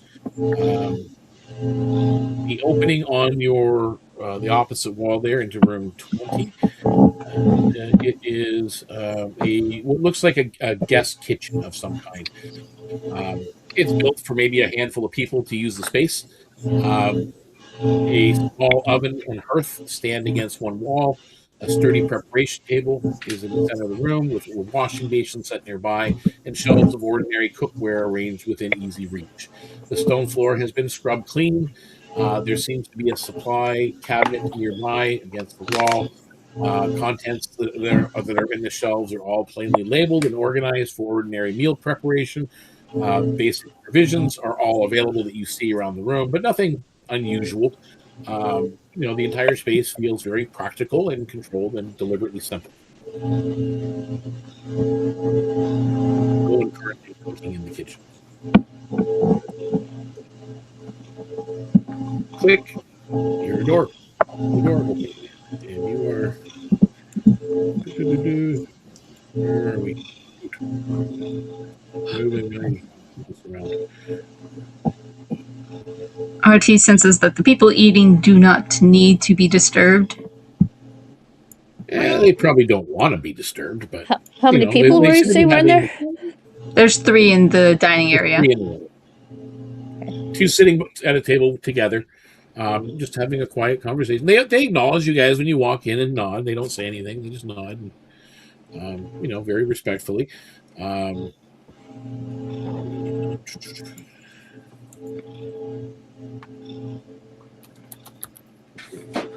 Searching for this one now. Where is it?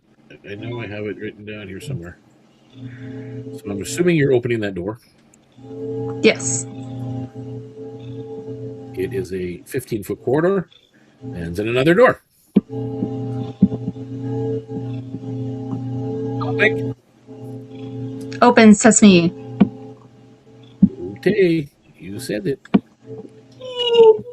Ooh, big room. Oh, double numbered room. Oh, that's a big room. We're in trouble. Yeah, sorry, I got the number on there twice. My bad. Okay. Double the price. It's so big it needed 2 sets of numbers. Yeah, Whoa. well, you see stairs on the northern side there that go up to like a mezzanine where there's 3 doors up there. There is several doors, like there's 4 doors side by side on the opposite wall. There are 4 open alcoves on the opposite wall, like little study alcoves. There is another door across, and then there's like an open hallway to the south that you see.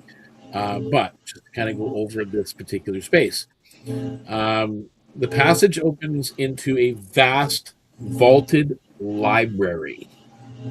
The upper shelves rise high into the shadows. Thousands of books, scroll cases, clay tablets, and bound folios filled ordered tiers throughout the chamber. Narrow stairs climb between the levels.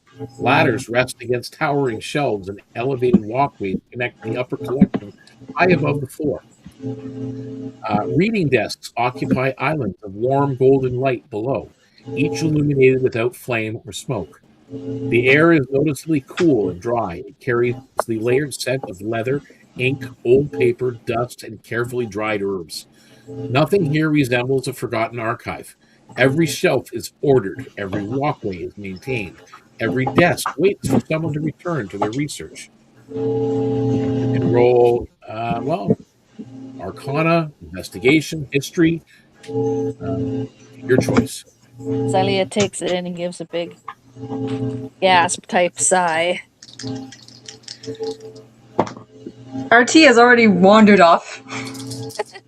What did you say we're rolling for skill? Well, as you're looking around, depending on what you're looking at, obviously, you can roll Arcana, you can investigate and roll Investigation, History, if you want to kind of look at some of the work that's here, depending on what you want. 23 Arcana. 17 investigation. Okay. 19 investigation. I'm sitting on my laurels with 15. Okay. So we're going to start with the one high Arcana roll. Golden reading lights are you have the detect magic up already automatically. These are magical.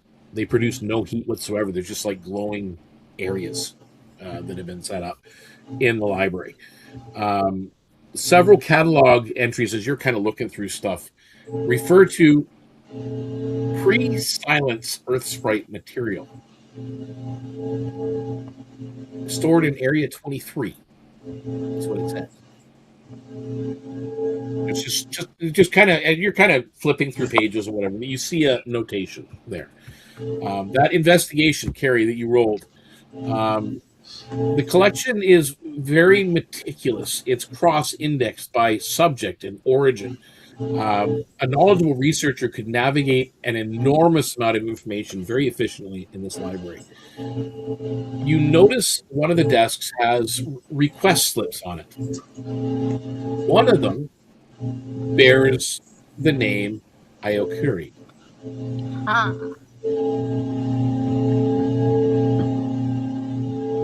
There is, and just so you guys know, the library contains substantial collections of history, arcana, nature, medicine, religion, philosophy, languages, geography, agriculture, architecture, dimensional theory, and lost civilizations. This is a space where you could spend time if you were invited to be here. RT's not waiting to be. Yeah, there's something else that you're sensing in this room as you're wandering around, because you have the magic that you sense it everywhere you go.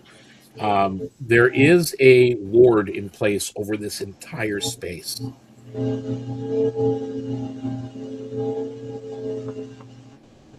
And the one thing you do notice, that there is light here, there's no torches, there's no candles, there's no lanterns.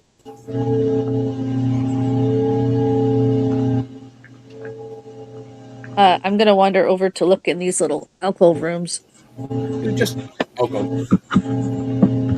And again, I'm not going to bring tokens in for everybody, but there are individuals Some of them are sitting in the room reading a book or writing some notes. Some of them are at tables. Some people are just looking through shelves. Again, it's nothing really out of place. You're sensing. So. Sprout jumps down and is going around sniffing. Hey, what's Sprout looking for? Sprout's just looking for interesting things.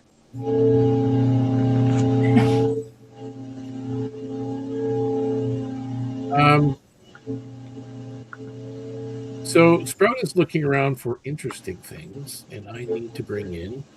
Where is my tokens again? What would interest a Fey familiar? Yeah, exactly.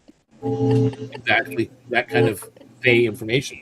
I need to find a token. I need to find the 17 for Sprout. Depending on if there's anything. This right. Well, Sprout is over. But that's not Sprout.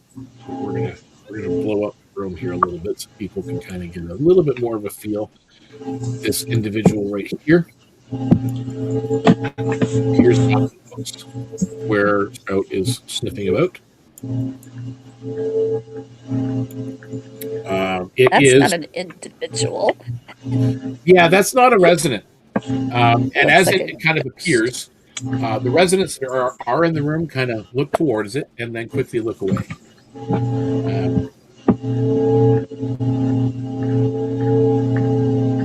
It just seems to be looking at Sprout. Now Xylea turns to look at it because Sprout would have told her. Sprout was kind of poking around a series of books on the ether bloom.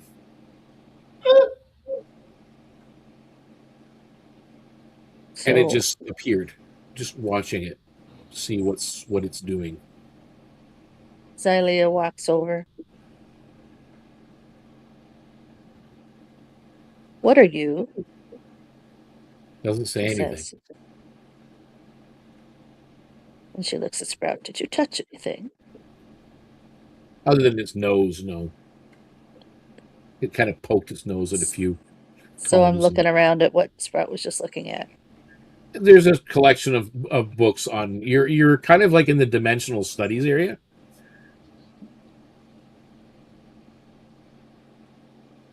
Do I see anything that might have triggered that thing to show up? Nope, nothing specific. Anything that I would find particularly interesting pertaining to our situation? Well, your current situation now, looking for her, Curry, no. It's just, as I said, this is like a research section of the library on other dimensions. Is there any in particular where Sprout had gone to, where there was a shelf dedicated to ether bloom studies? Is there any residents nearby that Xylea could say, "Excuse me, why did this thing appear? Do you know what it is?" One of the residents that is over in this area here, someone coming out of one of these doors. It's like that's like a cubicle. You notice as the door opens, there's like a little sitting cubicle, a quiet room. It comes out and that's why I was going to go peek in. Be careful. If that particular section of the library is watched by, well, we call them echoes. That's an archive echo. They can be quite disturbing and violent if you damage or put something out of place.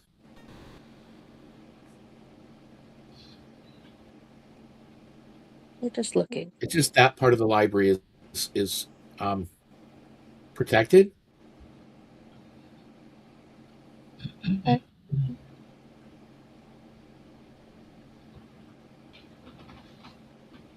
So far, only one of you has a clue to where you're at, because Carrie, you're the only one that noticed the request slip from Aokiri. Okay, then I tell everyone I saw a request slip from Aokiri, so maybe she's around here. Also, Carrie is going to see if there's any books about the kind of necromancy that they have going on. So Yes. is Carrie going to tell us what she thinks the request slip means? Well, Like there's request slip. What do you mean request slip? Request for what? Well, it's got Aokiri's name on it, so Aokiri must have been here recently. Okay, well, we know that. She's here. You have the slip, and as you're examining it, you actually see the requested subjects. That was probably given to a librarian or a clerk. That kind of request slip. Yes, what that's they what it is. yes, the It's a three reaper. requests that were very specific: Earth Sprite sealing methods, dimensional containment, and Western root junctions. Aokiri was not merely studying this sanctuary. She's looking for a relationship between the Earth Sprites and the different dimensions and the sanctuary itself and a Western, whatever the Western root network is. The only reference that person has information on that would be RT. The root network is part of the Bloomheart network. So and it goes pretty deep and it's very ancient. Xylea wouldn't know anything about that with her druid studies. Again, this is more dimensional than druidic at this point. Okay. I'm trying to figure out one thing here. Need to bring up some information, and it's never where I want it at my fingertips, so I have to search for it. Bring the shrink down the room. So you guys can kind of point to the direction you wish to look in. I guess I could probably roll down this. There is this hallway, like the hallway. Now you've moved around the room. You can kind of see. There is this big, long, 10 feet wide hallway corridor that seems to go down a long ways, with a wide open passageway and everything else. But again, you've got the information I've provided. It depends on what you guys want to do from here. The information that RT found mentions something about Area 23 Earth Sprite material. Yeah. You're thinking of that, and then you're looking at that slip of paper, that request slip. That's room 23 at the top of the stairs. And that's as you're looking at that, and you mention it, one of the residents says, "Oh, that's up there." He points up in this direction. Up here. So we have two potential directions that we can go, everyone. We can go down that big hallway and probably maybe figure out our goal here. Or I can go upstairs and read a bunch of things. Or just see what's up there. I can go up there and read a bunch of things.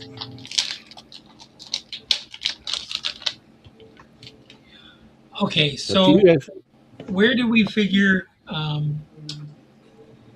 this Aokiri is supposed to be? Well, every bit of information, or a lot of the information she requested, is up here. Okay. So she requested the information up here doesn't necessarily mean she's here. No. Or she could be in that room studying it. Could be. She got the books. She ordered the books. The books were ready. She's in a room studying. Let's go. Okay. You guys can head up there if you want. Where am I? Carrie is distracted looking for a book. What are you doing, Carrie? Carrie is looking for a book about the necromancy stuff that's going on. Or related to that, anyway. Okay. If you're going to be looking for a book, I will be honest with you, it will take you hours.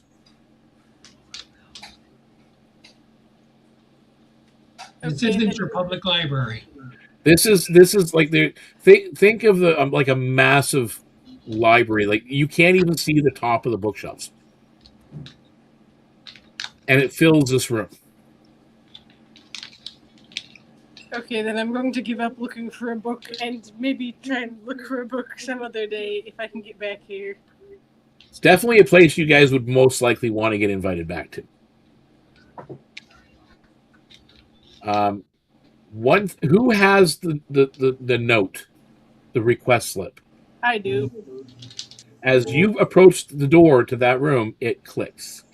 The rest of the Valor and Riptide, as you went past it, it did not click. Does Carrie call us over there? Yeah. Okay. This door just clicked.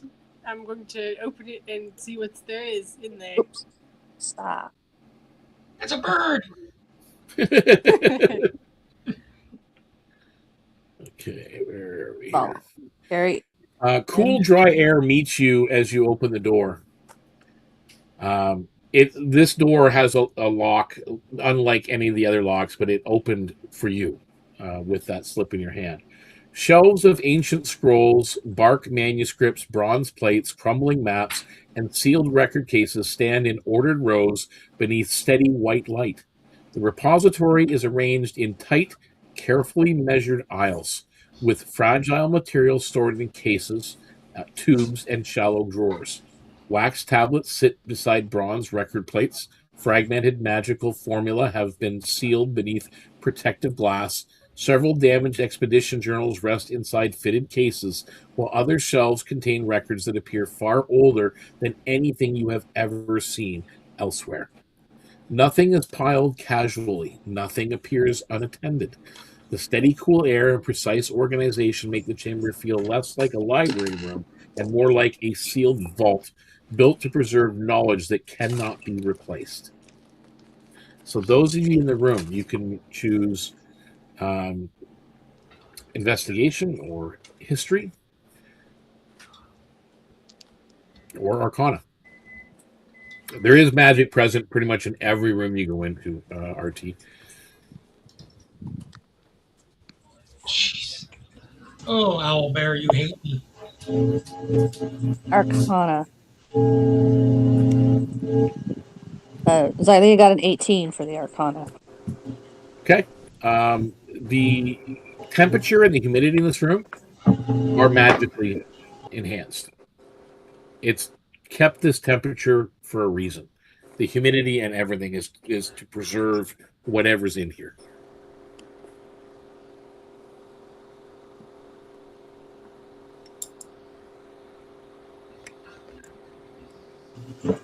I got a 14 history. Not very high.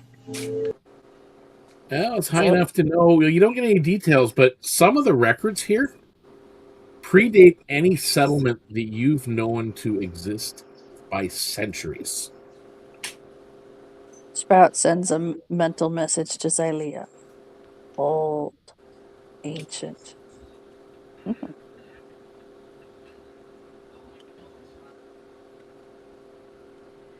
Oh, we got 14 on an investigation. So 14 on the investigation. Let me see. try again, Toad. Well, you notice that one of the items that were on that slip, the request slip, is in a sealed case. It seems to be a book in a sealed case dealing with Earth Sprite sealing techniques. Oh, Earthsprite what? It's under a locked case. Like you can't figure out how it would open. What kind of techniques? Sealing, like arcane sealing or dimensional seals. Yep. And to close things in or Yep. close things out. To conceal or to confine. Confine. Yeah. Is there anybody in this room? In this particular room? No. Okay, then somebody's coming because the material's sitting there waiting for her. Question is, when? It's like there's stuff here. Has she been here already? You don't know. Oh. You see all these things sealed. Like, is anybody trying anything or doing anything? I gotta check the table. Does it look as though there's books that have been opened up and still laid out? Does it look like there's been any kind of trash or rubbish that she's There's put no away? trash. The room has been cleaned. It Oh. looks like it's cleaned regularly, and the table polished. The table has wear on it. It's been used, but it's been used to. It looks there's nothing currently on it, but there are markings on it, like things have been put there, opened, examined, closed up, put away, that kind of thing. It's basically like if you go into a big library and you go into their archive room. Yep. They bring out an old book, they put it out for you, you look at it, and then put it away. Okay, so this I'm going to ask Carrie the slip. Where did she get the slip from? There was a desk downstairs in the library. She just took it off a desk. Yep. She just recognized the name Aokiri on it, so grabbed it. Okay, There's several slips in there. I'm going to leave the room, and I'm going to go find myself one of those little researchers. The residents, yeah, there's a couple. Okay. Yeah, this guy has disappeared by now. Okay, I don't want to move him just yet. And I'm just going to ask whether the requester of the information that's currently placed in 23, has that person been here?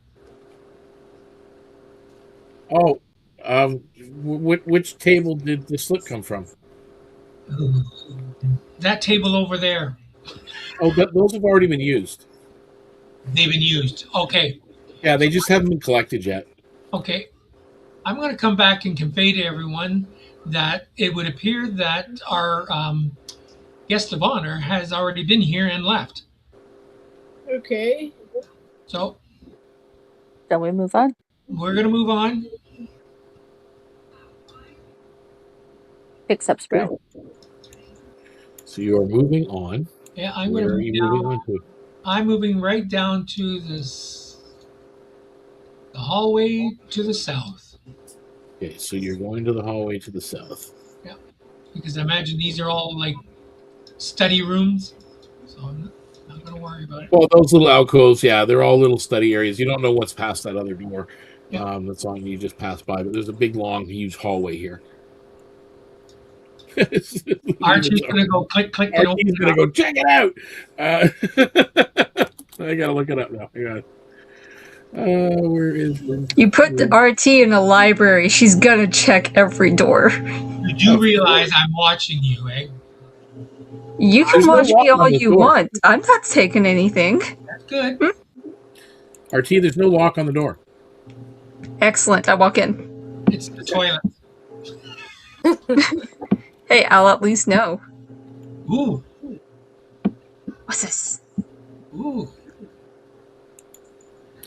Broad stone benches and private reading tables fill this chamber, spaced far enough apart that each group has room to work without crowding the others. Resident scholars, visiting researchers, translators, apprentices, and copyists occupy several of the tables in the back corner. There are several other people in the room. Books, loose notes, writing. Like, this area is not like the library. It's a little bit messy. Loose notes, writing kits, reference materials are spread carefully across the surfaces. Room is definitely not silent, and it's something about sound of it. Well, yeah, something about the sound feels strange in this room. Conversations continue around you. Pages turn, quills scratch, chairs shift across the stone, but voices seem to fade after only a few paces. Each table feels wrapped in its own pocket of privacy. Oh, it's soundproof. Along one side of the hall, a sealed folder rests on an occupied research table. Several nearby scholars noticeably avoid that table. Roll me. You know, darn Perception. well she's going to go and peek at that folder. Roll me perception. Perception? Alright. She's going to the folder. Well, she probably will, but Oh, I knew. No, not will. Alright, that was a perception. That is... Oh, okay. 24. 24. Anything past 5 feet from the table, the sound is all muffled. You can't hear conversation. But as you get close, and you pass by people, you hear their comments. It's like all of a sudden, it's like you hear muffled. That's it, clear. So there's definitely like again, you sense magic. It's hard to pinpoint now that because everything around you is the lights and everything else. It's a lot. But again, you do notice that the people in this room are avoiding that one table, and it's not silence, by the way, because silence would prevent spellcasting. But the sound outside of that space of the table is deliberately being made to suppress intelligibility. They can work and speak privately without being interrupted or overheard. Like echo chambers. Yeah, very much so. It's like it's a silence buffering enchantment that's in the space. What does the folder say? As she fingers it slightly without. So I'm not touching it yet. You approach that table. It's just sitting there, closed. It doesn't say anything. It's a sealed folder that's been placed on the table. It's almost like it's waiting for someone to come back to it, read it, whatever.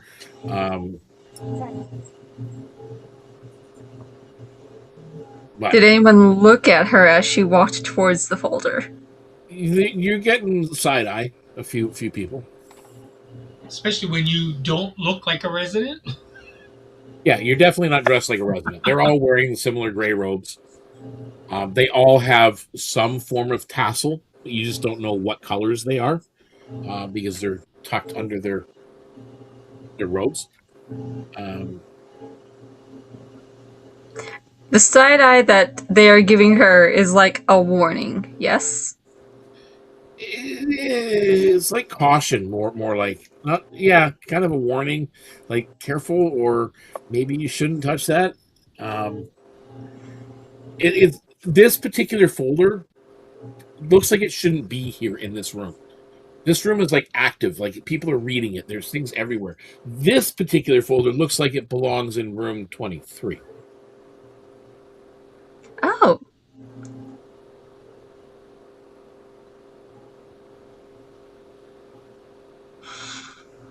I'm going to roll for it. Hold on. Oh, I know.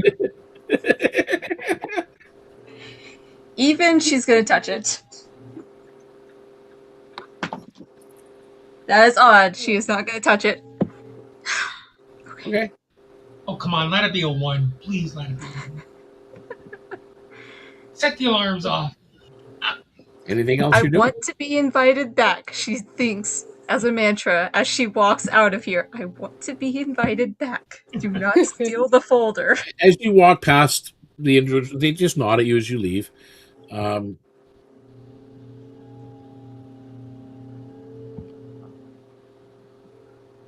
So you've left the study room. Baylor, you would be so proud of me.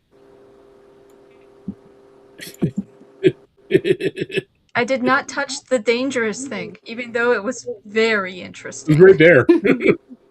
Right there. I'm going to ask her, what was it quickly did you see? There was a folder. It looked like it probably fit more in room 23, the one up there. But it was unlabeled, untouched. Nobody was at that table. When I walked towards it, I was getting some side-eye, probably because I'm just so wonderful. Or, they didn't want me to touch the thing. But yeah, it seems like it doesn't go there. I'm just going to go back just to stand at the doorway. Yep. I'm going to look in the direction of where she was explaining where this table was. Yeah, it's in the back corner, just sitting there. There's a folder just sitting neatly on the table. And nobody's appearing there right now? Nope. They're actually avoiding it. They're kind of away from the table. No. Away from The intended hands could have made themselves not noticeable. And now when the folder's not open, it's sitting closed and sealed on the table. Yeah, but the little perpetrator there is out of the room now, so they might reappear. Okay, well, you're watching. Nothing happens. Okay. Just sits there. I was just checking to see if the requester of said folder may have come back. Okay, so where are you guys headed to now? Remember where you are. I think we should I'm go about- down this hall. I'm about to request that folder. So you guys are going down to look inside that big archway? Sure. Okay, this is a big hall. We can all get down here. Yeah, I have to look up. Holy shit, that hall is long. I was going to search for rooms because there's so many notes that I have. Because this one is another big one.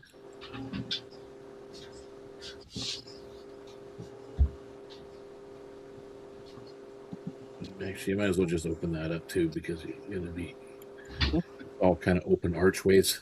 You can see through, and it's 28 as well. More library? Okay, so first of all, the room you just walked into. Maps cover nearly every wall and table in this chamber. Some are painted on cloth, others are etched into bronze or assembled from fitted stone tiles. A vast relief map dominates the center of the room, rendering mountains, rivers, forests, coastlines, roads, and settlements in remarkable detail.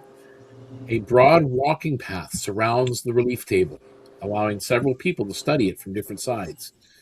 Tiny markers identify expeditions, known hazards, settlements, and survey routes. Other locations are represented only by blank removable tiles.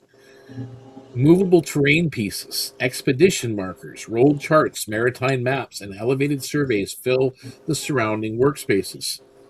Some regions are clearly labeled, others are not. Some have no names at all. What are you doing?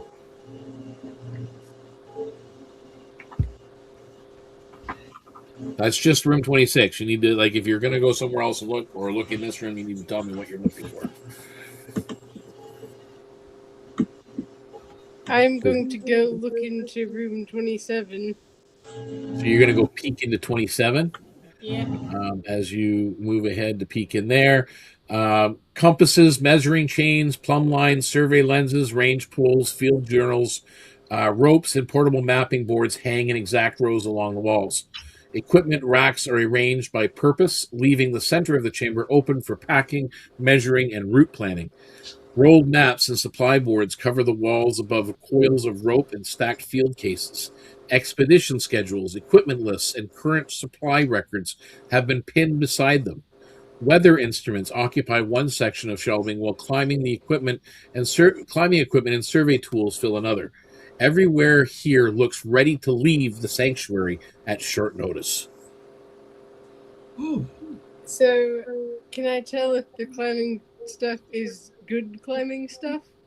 This is like everything in here is usable and new, or newish. Okay.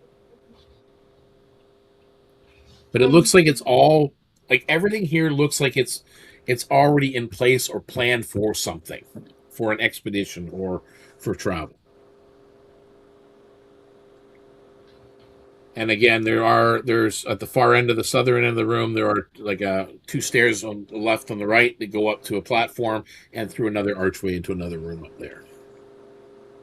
Cool. So, but the big room 26 is the room that has all the maps in it. Is anybody doing anything in that room? I need to go in and just look around and look at the maps. Perception or investigation?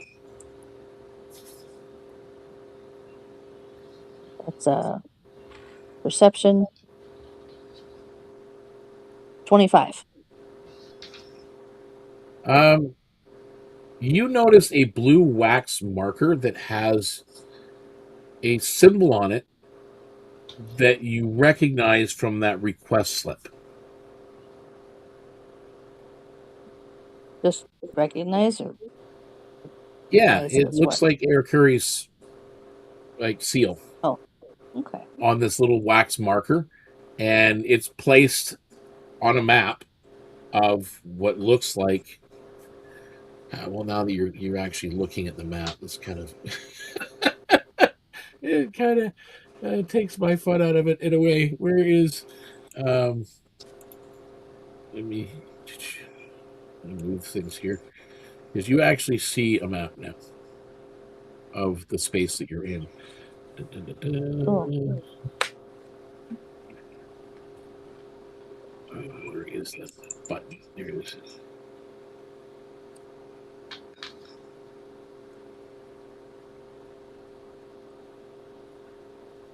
That's the map that's sitting on that particular table that you're looking at. And the little marker is, if I can find it. I cannot find her. It's not good.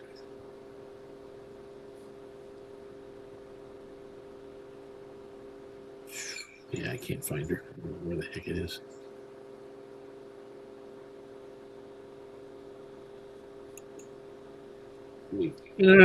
Come on. I don't know. Oh, we'll use these. This one here. Okay. Close that up. Close that up. Too many tokens. Too many things to keep track of. Okay, there we go. And she is, where is she? I believe it's down here. Oh, no. She's down here. So you see a token on that map. I'm trying to, it's kind of hard for people on the screen that are watching. Just players are up here. And where she sees this marker is way down in room 53.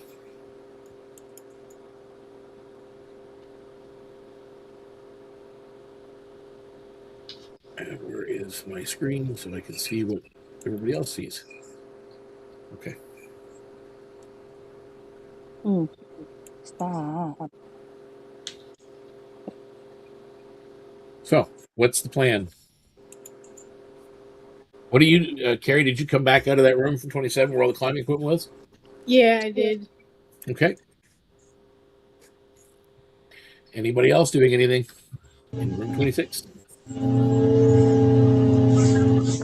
RT would like to look for any maybe ancient maps that relate possibly to Thalos Reach, or just ancient maps in general.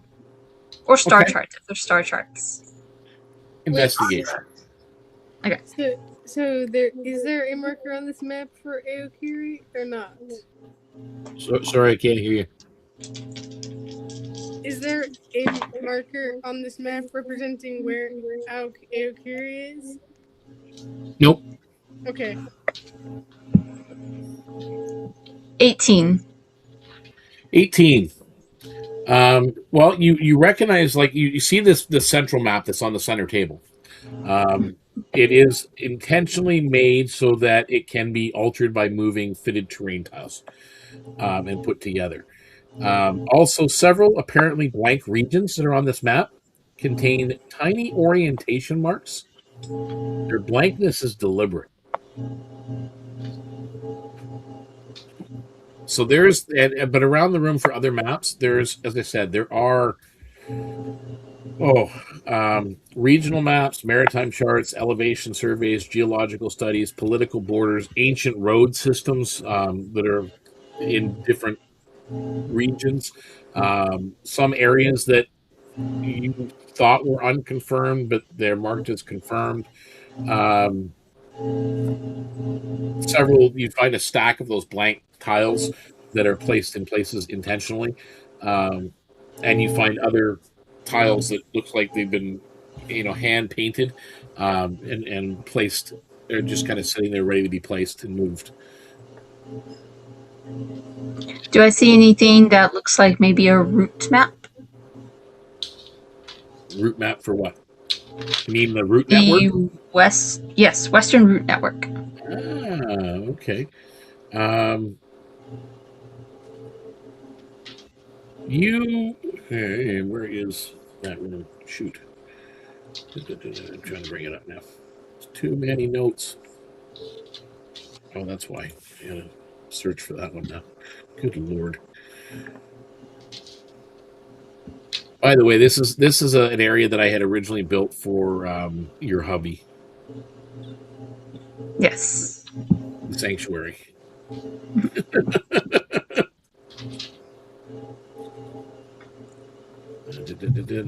Where is it?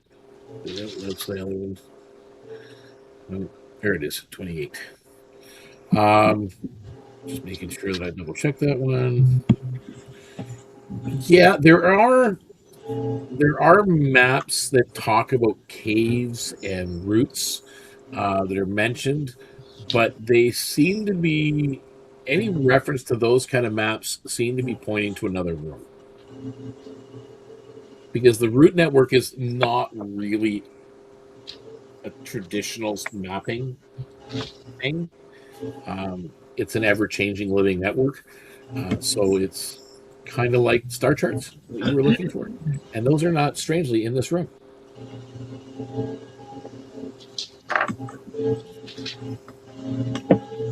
Are they in this room? So you go up there. The ceiling has been painted as a night sky, each star marked with a point of silver. Rotating bronze rings surround a central projection table, turning slowly above engraved circles and fine geometric markings. Long wall scrolls display the changing paths of celestial bodies, comet passages, eclipses, and luminous currents beneath the world, including the root network. Other charts track dimensional resonance, vortex storms, and the unseen paths of the ley lines. Several of those lines do not follow their older routes. They bend, they drift, and on the central projection, one luminous current pulses faintly beneath the sanctuary itself. Arcana investigation, one or the other. Okay.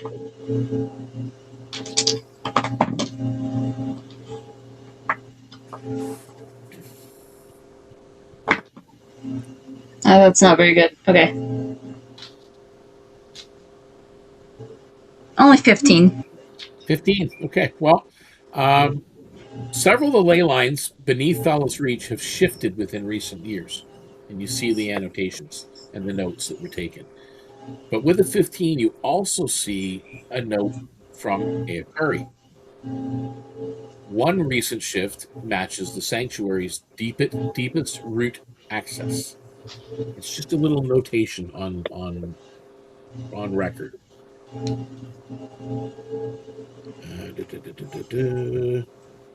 I need an intelligence saving throw. Oh, great. RT, what is it? Come on, you can do it. Come on. You got this. Where's intelligence? Okay. Do I have bonus in that? I make saving throws so very often I have to remember where it is. Okay. What dice do I trust right now? We'll go with the purple dice.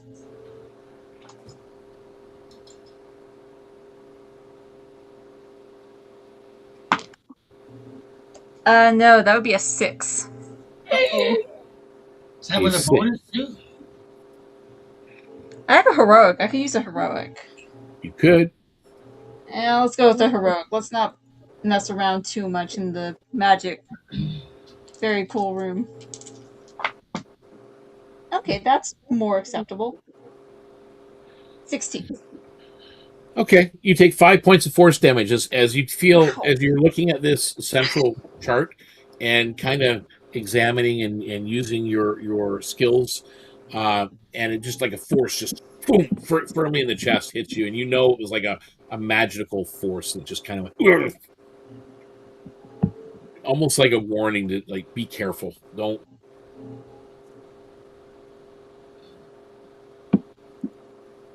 I'll walk back out here. I think something in there does not want me messing around too much in there. That hurt. Okay. Very good. It was cool. I would suggest you go in there, but apparently something bites. I need to move this. This map is too big. I think the connection here, because we saw the the Fey forums up top. I'm wondering if this section of the root network is connecting. Did I accidentally summon a bad? No, as you come down the stairs, all of a sudden this thing appears at the top of the stairs.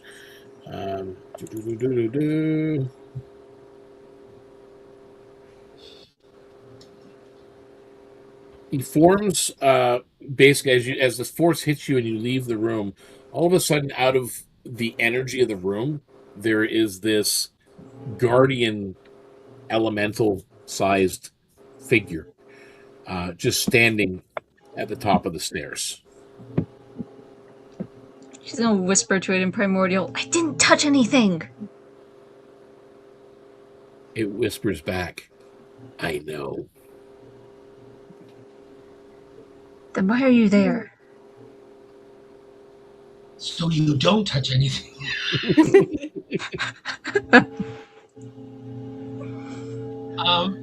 I'm going to take a peek around this room. I want to see if there's anything such as seasonal charting, plant growth, anything to do with botany, anything in here.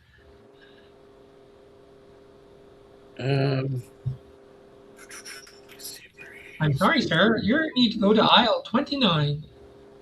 Now you're in room 26 still, so. No, room 26 is, as I said, you've got basically 26 is like just a map collection. Well, that's why there were charts and maps in here. I thought maybe it's not really that kind of chart. It's like they're not plant lovers. Oh. Not in this room. This room seems to be about travel and things, and room 27 is like preparing for expeditions. And up at the top, where she was, where now there's this elemental figure standing there, seems to be more about star charts and ley lines and magical passages and such up there, which is what everything is like. This particular part of the sanctuary seems to be dedicated to this. One thing that is said to you, I just lost the spot here. Where is it? The same thing that when you whispered to it, RT, and it whispered back, and it whispers back to you. You're seeking Aokiri. Yes. Her last note here was resonance is not external. Resonance, it is answering from below.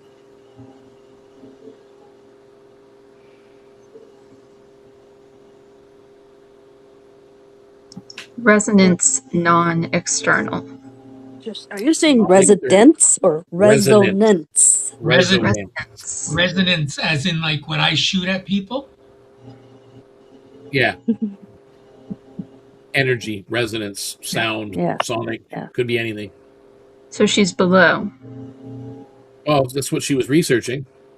She She just says she made a note, and it tells you she made a note here that said resonance is not external. It is answering from below. Ooh, okay. Some kind of the disturbance that has been happening is not just coming into the sanctuary from somewhere else. It's coming from within. It's coming from beneath the sanctuary. And you do know now from looking at everything, the ley lines beneath Phallus Reach have shifted. The sanctuary's deepest roots access matches one of those shifts. The current resonance points towards a area. Where is it? Down. If you look at the big map, around 42, 43 areas, and also below that down to 53. So again, these maps of ley lines, you see maps everywhere in this particular one.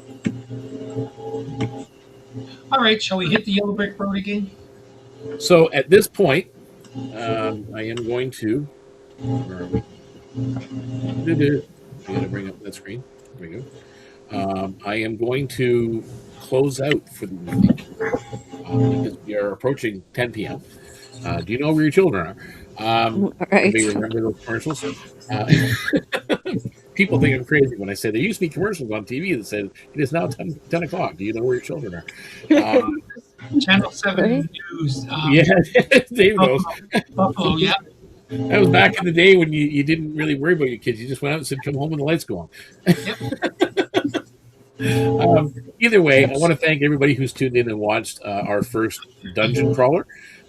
This is the Southgrove Sanctuary. We will continue this at another time in our next episode to continue their search.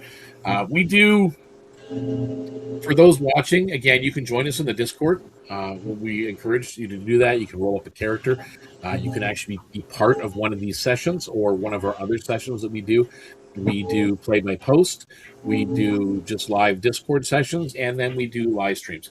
So there's something for everybody to be part of, and it all contributes to the overall story. So what's happening in our Discord is a day-to-day, real-time role-play situation. This is a segment of history. It's a moment that happens. So tomorrow, whatever happens here right now has already happened, and whatever happens next week has already happened. It's like a timey-wimey thing, as Zylea likes to say, timey-wimey.